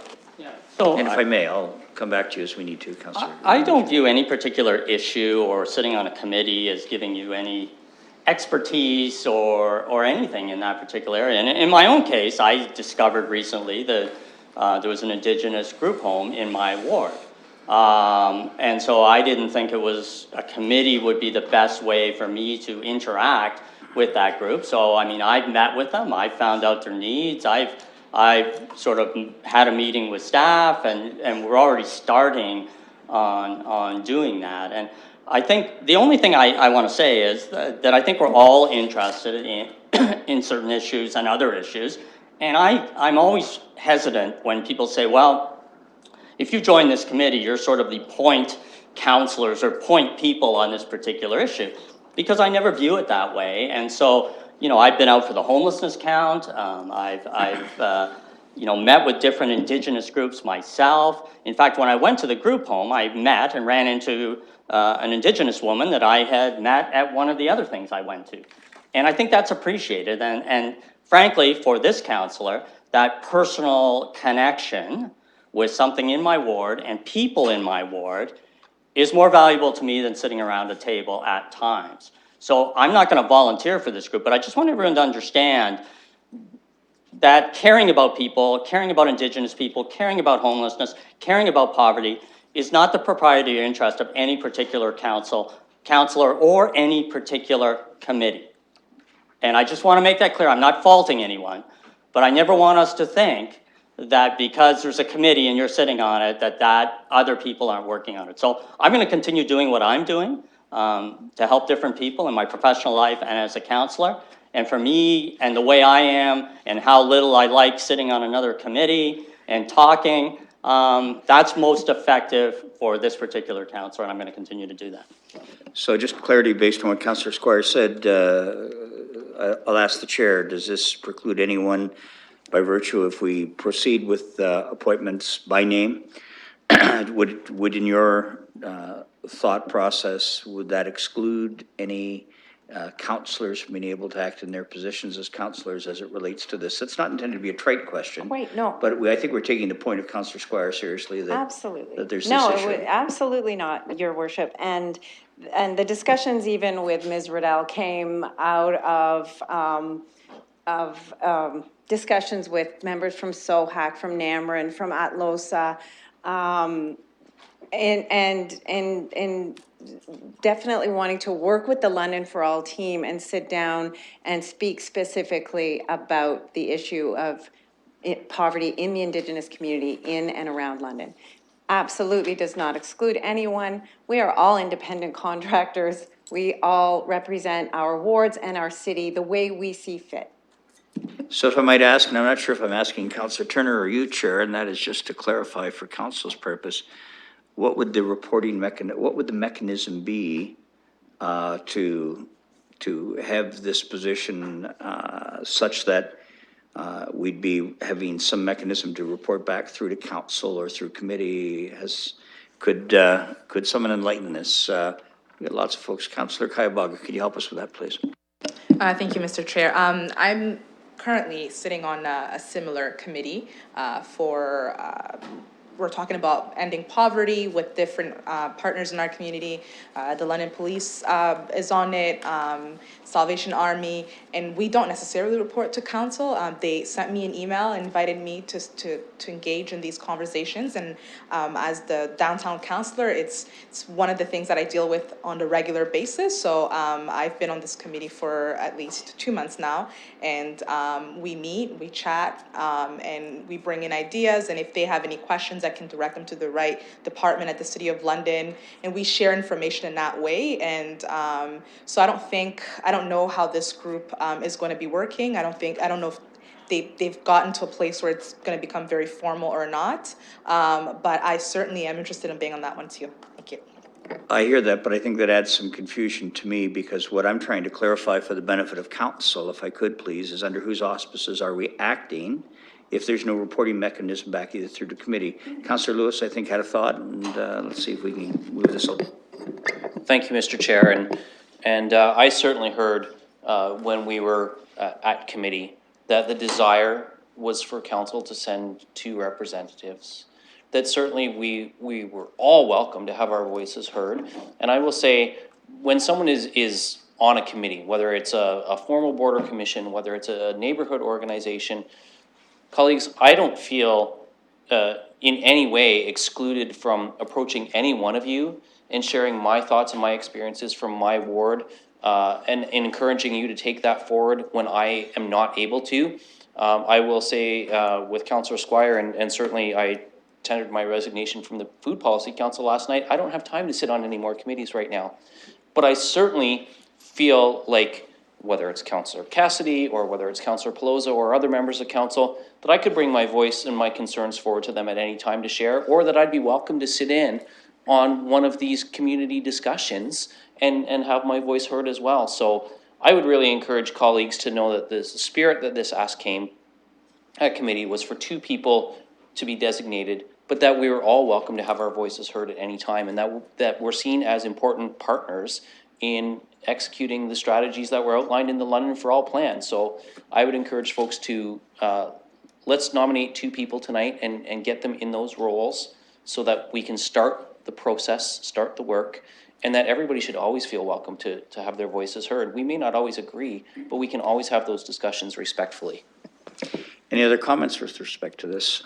Councillor Turner, I've had you standing a long time, and Your worship, I stand just because I see it as necessary. The motion there is that members of council be appointed, but if we're to talk about specific individuals, then I would probably require an amendment in order to name. So as I brought those forward, figured I'd kind of put something on the table, and that needed to be debated. I think that's fair. The comments from my colleagues as well are well considered. I don't think that any of us are removed from the processes of any of the boards, commissions, agencies, committees that we might sit on across the city and engage with communities. I'm not on the LTC, but I certainly have not been silent on transit. So, so for that same example, I think this is also one of those opportunities for us, not just to have voices heard, but really to listen. This is a place where that is very important. So are you making an amendment, Councillor Turner? I just want to be clear. Yeah, my amendment is to add Councillors Cassidy and Pelosa as the members who would be appointed. Again, if there were members who are interested, I'm not sure if Councillor Kaibaga mentioned that she would be interested as well, in which case then we should have that discussion. No? Okay, all right. Then my motion would be to put forward Councillors Cassidy and Pelosa. That is the amendment. Is there a seconder? I have many. Councillor Lewis. Any other comments or questions that haven't been exhaustively covered to this point? And I'm not trying to depress conversation. I'm quite sincere. Seeing none, there's an amendment on the floor. Let's vote.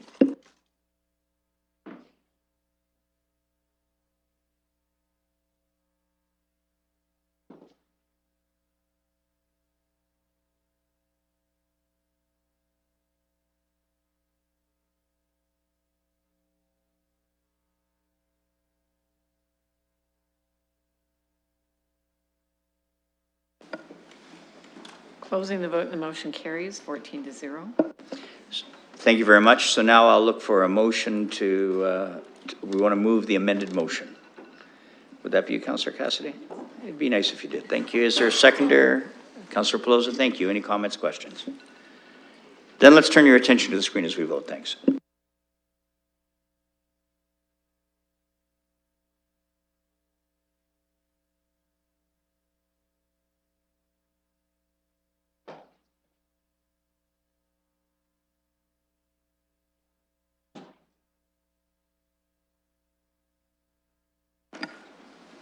Closing the vote, and the motion carries 14-0.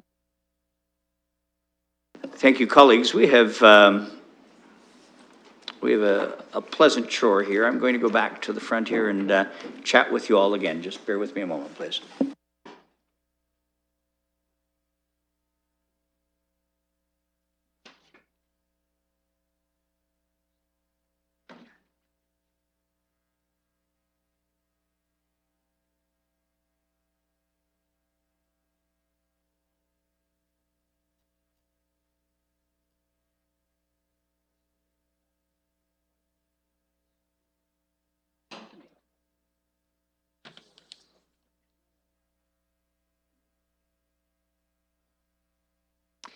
I could sing "O Canada," but it'd be wrong.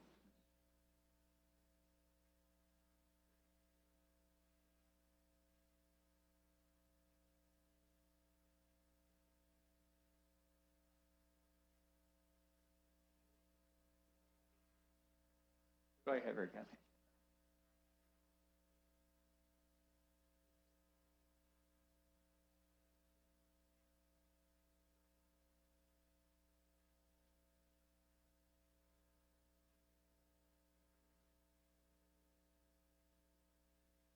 Are you going to be Vanna White? Yes, I'll be Vanna White. Oh, man. Thanks, Gary. See that? So, ladies and gentlemen, we have a very distinct privilege tonight. We are announcing the Tim Hickman Award winner. Steve Holland, you're there. You should be on this side here with me because this is important, you know? The only guy that wears shorts in winter, I don't quite get it. And a dear friend. Colleagues around the Horseshoe, staff, members of Gallery, I'm absolutely excited and honored that tonight we announce the Tim Hickman Award winner, the 2019 recipient of the Tim Hickman Memorial Health and Safety Scholarship. Ladies and gentlemen, Caitlin Rieger. Congratulations.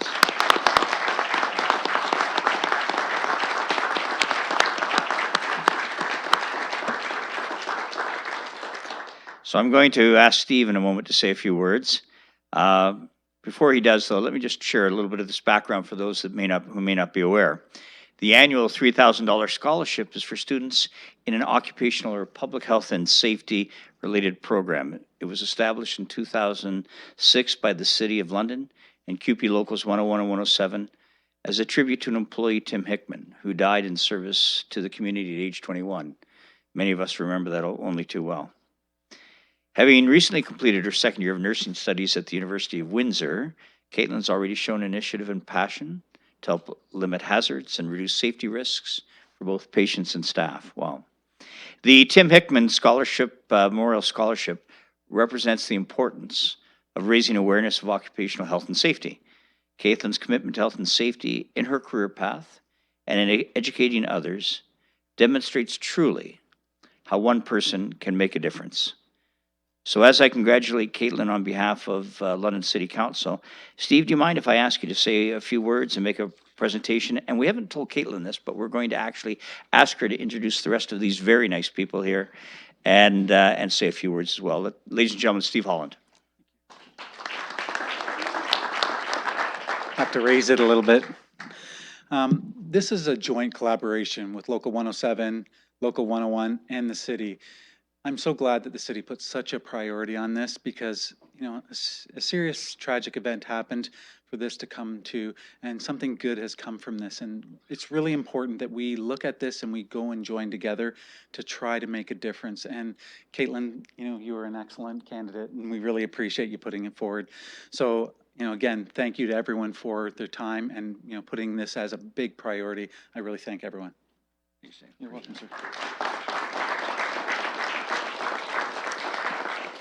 So we're making this up as we go a little bit here. I'm going to be presenting the certificate to you. Steve, I'm going to ask you, if you don't mind, and with Martin Hayward, would you please come forward on behalf of the city to present the big check. I double dare you to try to cash that somewhere. I don't know that anyone ever has, but it's our show check, but it's there's really something in behind it as well. So I would, Caitlin, what this says is on behalf of the City of London, we extend our sincere congratulations to you on receiving the 2019 Tim Hickman Memorial Health and Safety Scholarship. Your achievement is truly outstanding. Ladies and gentlemen, Caitlin Rieger.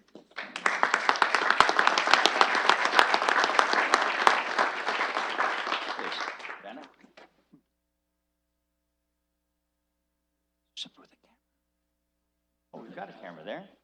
All right. You need to get closer. I can't hear you. I'm good, thank you. You're good. All right, so let's do this one more time.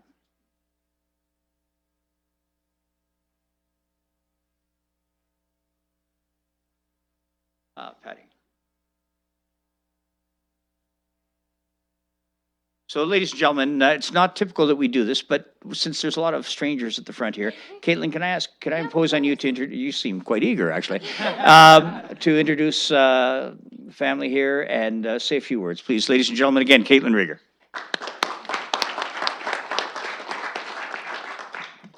Up a little bit. I just wanted to thank you guys so much, the City of London and the Hickman family, for this amazing opportunity, as it'll assist me in my nursing profession. Some of these strangers, I have my mom here, Sue, my younger brother, Ryan, as well as my dad, Steve, and as well as a very dearest family member of the Hickman family. Thank you. You're welcome.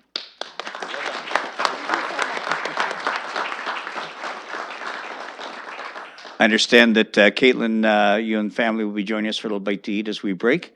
So we'll just let you take a seat. We'll be doing that fairly shortly. But again, congratulations. Thank you to Locals 101, 107 in the city. And of course, the Hickman family, as you've noted so well. So please, I'll let you take a seat here and then we'll finish up a little bit of business here and then go from there. Thank you all.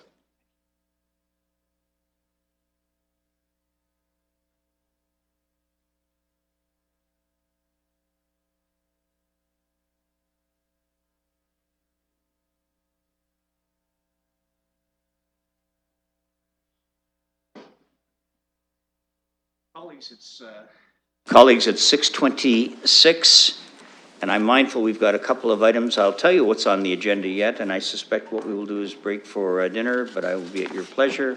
But I would think that would be the appropriate next step if I'm making a recommendation. We have a couple of things here which include the added report in closed session. We have, we still have to complete the audit committee. We have SPPC, deferred matters, and which are none, but really then the bylaws. Is it the pleasure of committee then to break for our lunch, dinner? Otherwise, but I'm at the pleasure of council, but I'd rather just say let's break and get that done. I think that's appropriate. So let's, I'm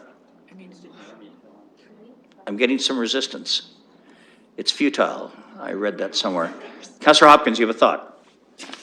Yes, Your Worship. I understand that there's not too much left on the agenda, so I'm suggesting if we could plow through. I'm mindful as we do that, we do have guests for dinner joining us, so I'm not sure what their hunger levels, and I'm very mindful of that. Councillor Turner, were you going to say something wise? I thought you were.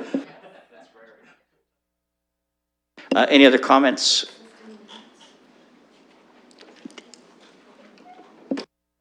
Councillor Pelosi, I'm really bad at reading lips. You'll have to, I apologize. I'm not trying to embarrass you. I just couldn't, I couldn't hear what you said. Somebody give her a giant palm. Okay. So colleagues, what's your pleasure? Do we carry on? Yeah, I'd like to carry on. Does anyone have a legitimate concern, but I'm mindful of time frame and our commitment is that we shut down at 6:30? Pardon me? All right, let's plow through then, colleagues. That's what I've heard. So, but actually, I'd like to ask can I ask the family permission for a little bit? Are we good for a bit? Do you want to go out for McDonald's, come back in like 20 and, all right.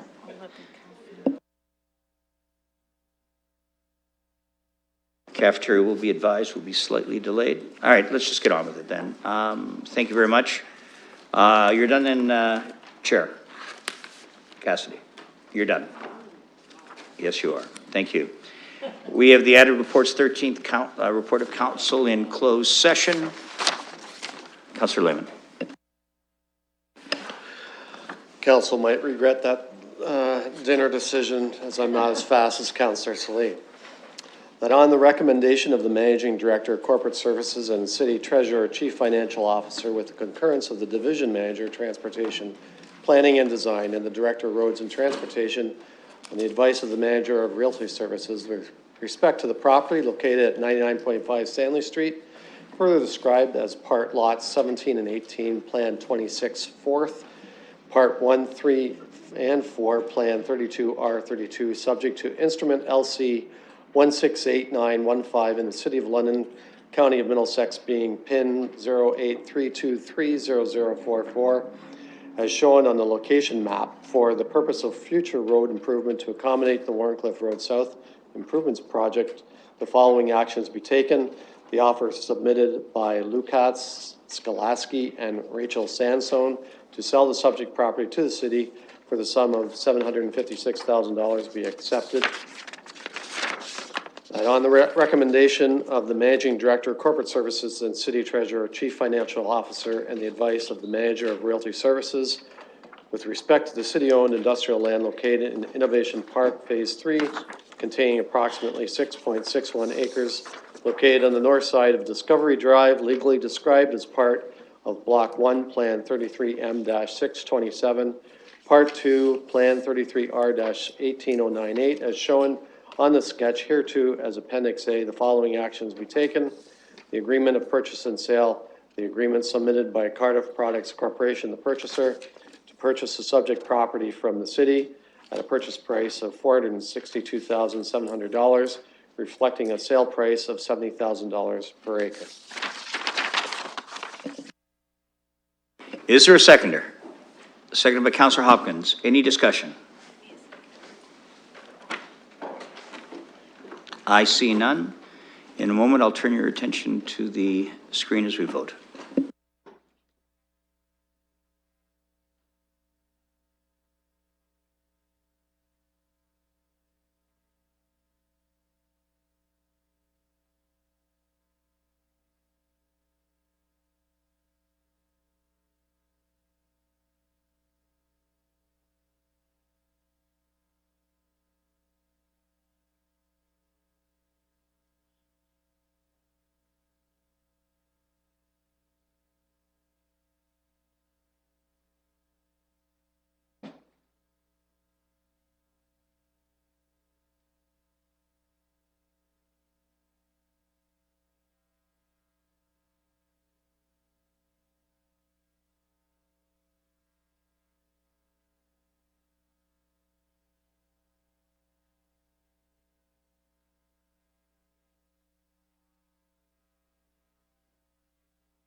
Councillor Hillier and Councillor Van Meerbergen.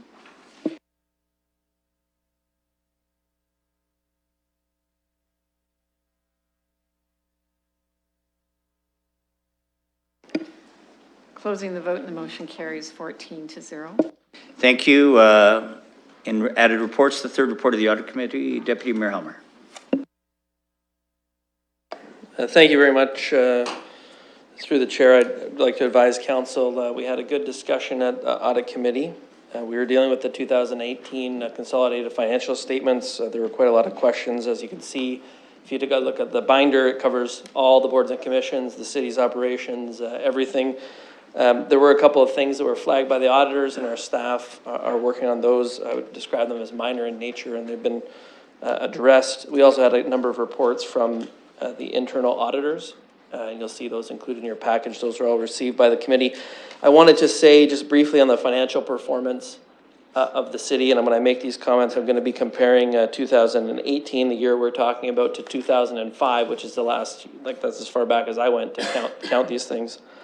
The tremendous financial performance at the City of London. So if we look at overall debt, these are all nominal figures, so those are not adjusted for inflation.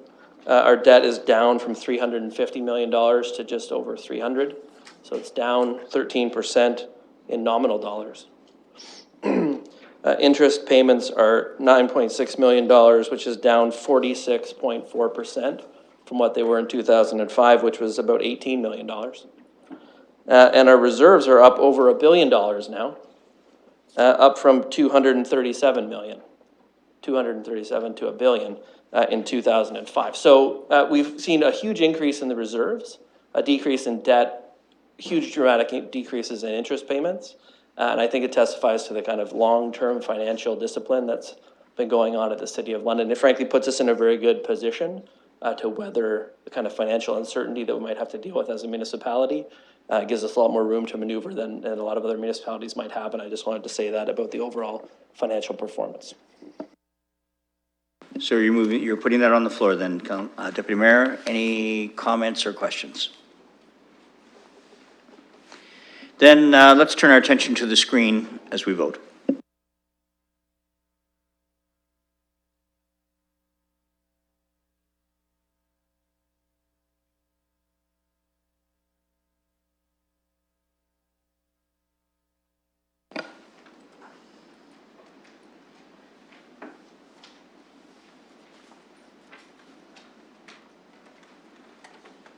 Councillor Cassidy.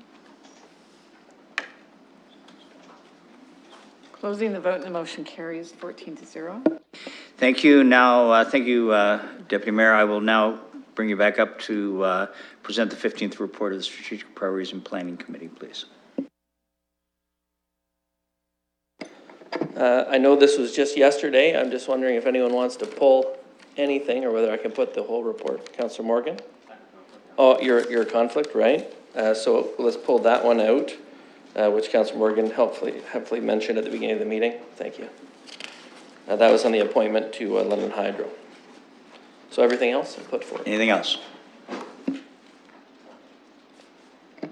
Comments or questions on the, sorry, are we looking for something to be pulled? Okay, so comments or questions with respect to all but the one reserved item. Councillor Van Holst. Thank you, Your Worship. Yesterday, London Hydro showed that they'd won an award, and that's great. It's very common that they do these extraordinary things. I just found out last night that they'd won a $3 million research grant in a Canada and UK-wide contest.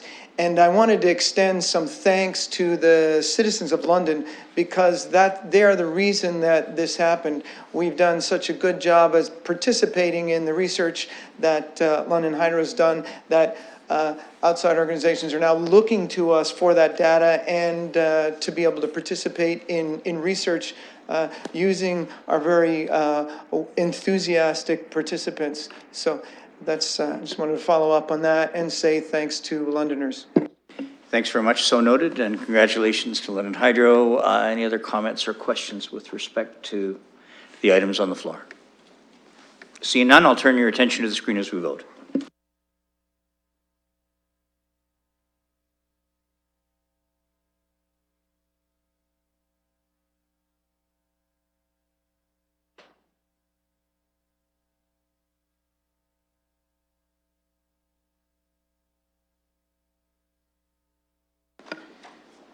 Closing the vote and the motion carries 14-0.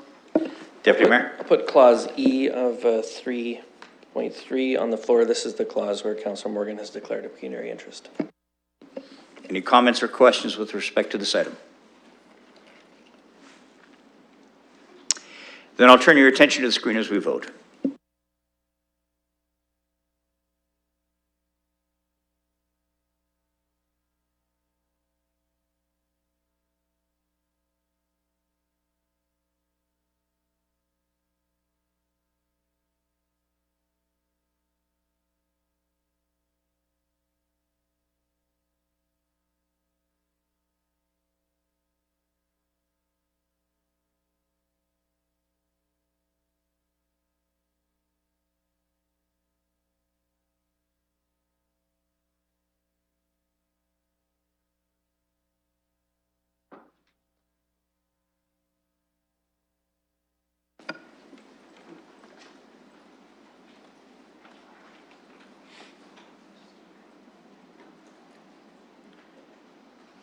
Closing the vote and the motion carries 13 with 1 recuse. Thank you, so noted. Thank you, Deputy Mayor. Colleagues, I'm not aware of any deferred matters, nor inquiries, nor emergent motions. Therefore, as we look to put the bylaws in force, there are a number of added bylaws as a result of our closed session matters and last night's SPPC meeting. So we have bills numbers 230 through 266 inclusive. And I'll look for a mover and seconder of first reading. Councillor Hopkins, seconded by Councillor Kayabaga. Comments or questions? There is no comments or questions. We'll just call the vote.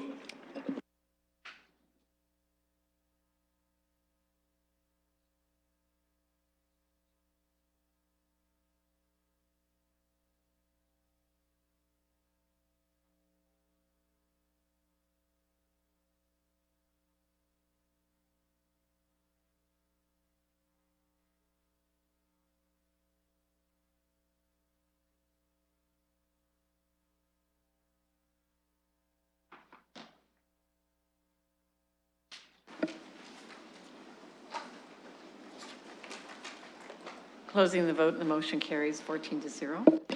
I'll look for a mover and seconder for second reading of bills numbers 230 through 266 inclusive. Councillor Hillier, seconded by Councillor Pelosa. Now any discussion? Councillor Morgan.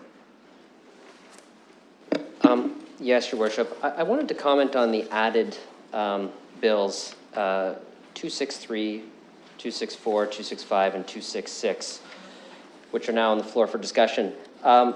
These are changes to some of the structures of the municipality, and some of them are significant. And I think they're really important. The creation of a deputy city manager position, I think, is something that will support the city manager in the work that he does and the organization of his office and move the corporation forward. I also think that Ms. Livingston is an excellent choice for deputy city manager.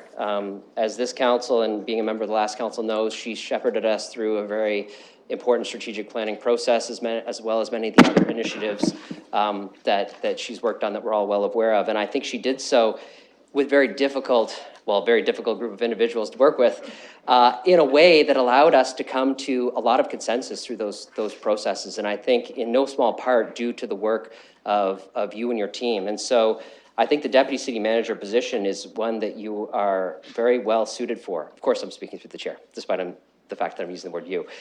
And I think that, all colleagues would share that, and we appreciate the work you've done. And I certainly am very supportive of the bills before us and the new structure. And I think that we are going to be in really great hands in this new structure. One of the other pieces of the bills is the repeal of Mr. Coxhead as the Human Resources Managing Director. Although there's a slight restructure there, I certainly think it's an appropriate time to recognize the work that Mr. Coxhead stepped into in that role as well. I think he picked up a department that needed some, leadership, and we had a bit of a change there. And I think the change of culture and the change that the corporation has seen under your leadership, the change of relationships, the work on our diversity strategy, the work on our harassment strategy, all of those things that have touched human resources have been under your leadership, and I think a great deal has been accomplished in the short amount of time that you've led that department, and I know you're not going anywhere anytime soon, but certainly the repeal of that actual position in the structure, I think, warrants some recognition of the work that Mr. Coxhead has done under that title.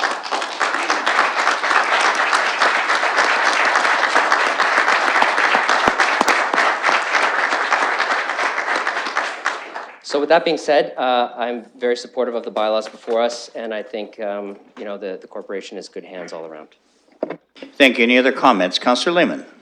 Oh, I was getting excited that you had a thought about that. All right. Any other comments or questions, colleagues? Seeing none, I'll turn your attention to the screen as we vote on second reading.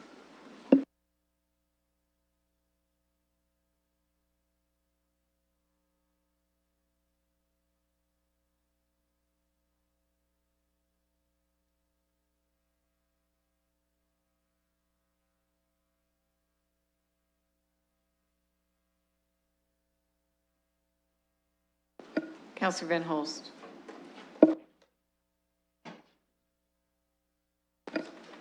Closing the vote and the motion carries 14-0. Colleagues, I'll look for a mover and second for third reading and enactment of bills numbers 230 through 266 inclusive. Councillor Lewis, seconded by Deputy Mayor Helmer.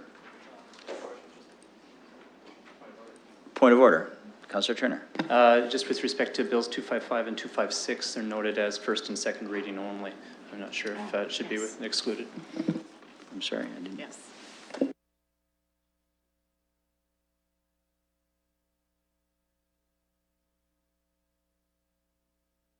We're just bringing clarity to that. Thank you, Councillor Turner. Through your worship, yes, Councillor Turner, thank you for pulling that. You'll notice on your bylaw list that two of them, 255 and 256, are only first and second readings because they're Drainage Act bylaws. So thank you for catching that. Thank you for that thoughtful insight. Therefore, we will be looking for a mover and second for third reading and enactment bills numbers 230 through 254, 257 through 266. Still a mover and seconder, Councillor Lewis, Deputy Mayor Helmer. Comments or questions? Nope, comments or questions. Let's just call the vote.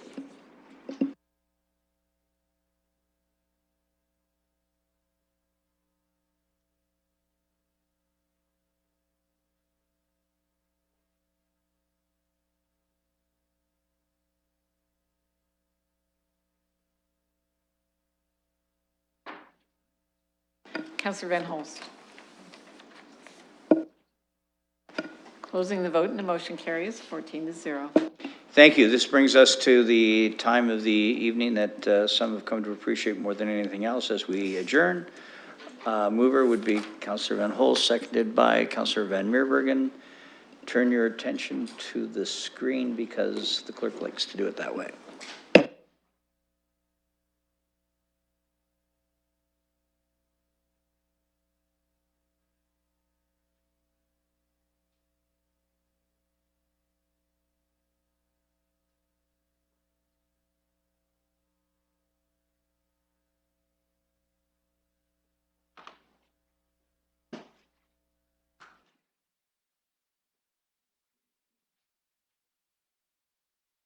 Closing the vote and the motion carries 14-0. Thank you, colleagues. As we adjourn the meeting and move upstairs, we'll invite our guests to join us on the 12th floor and look forward to dinner together and celebrate Caitlin and at the same time fellowship. Meeting adjourned.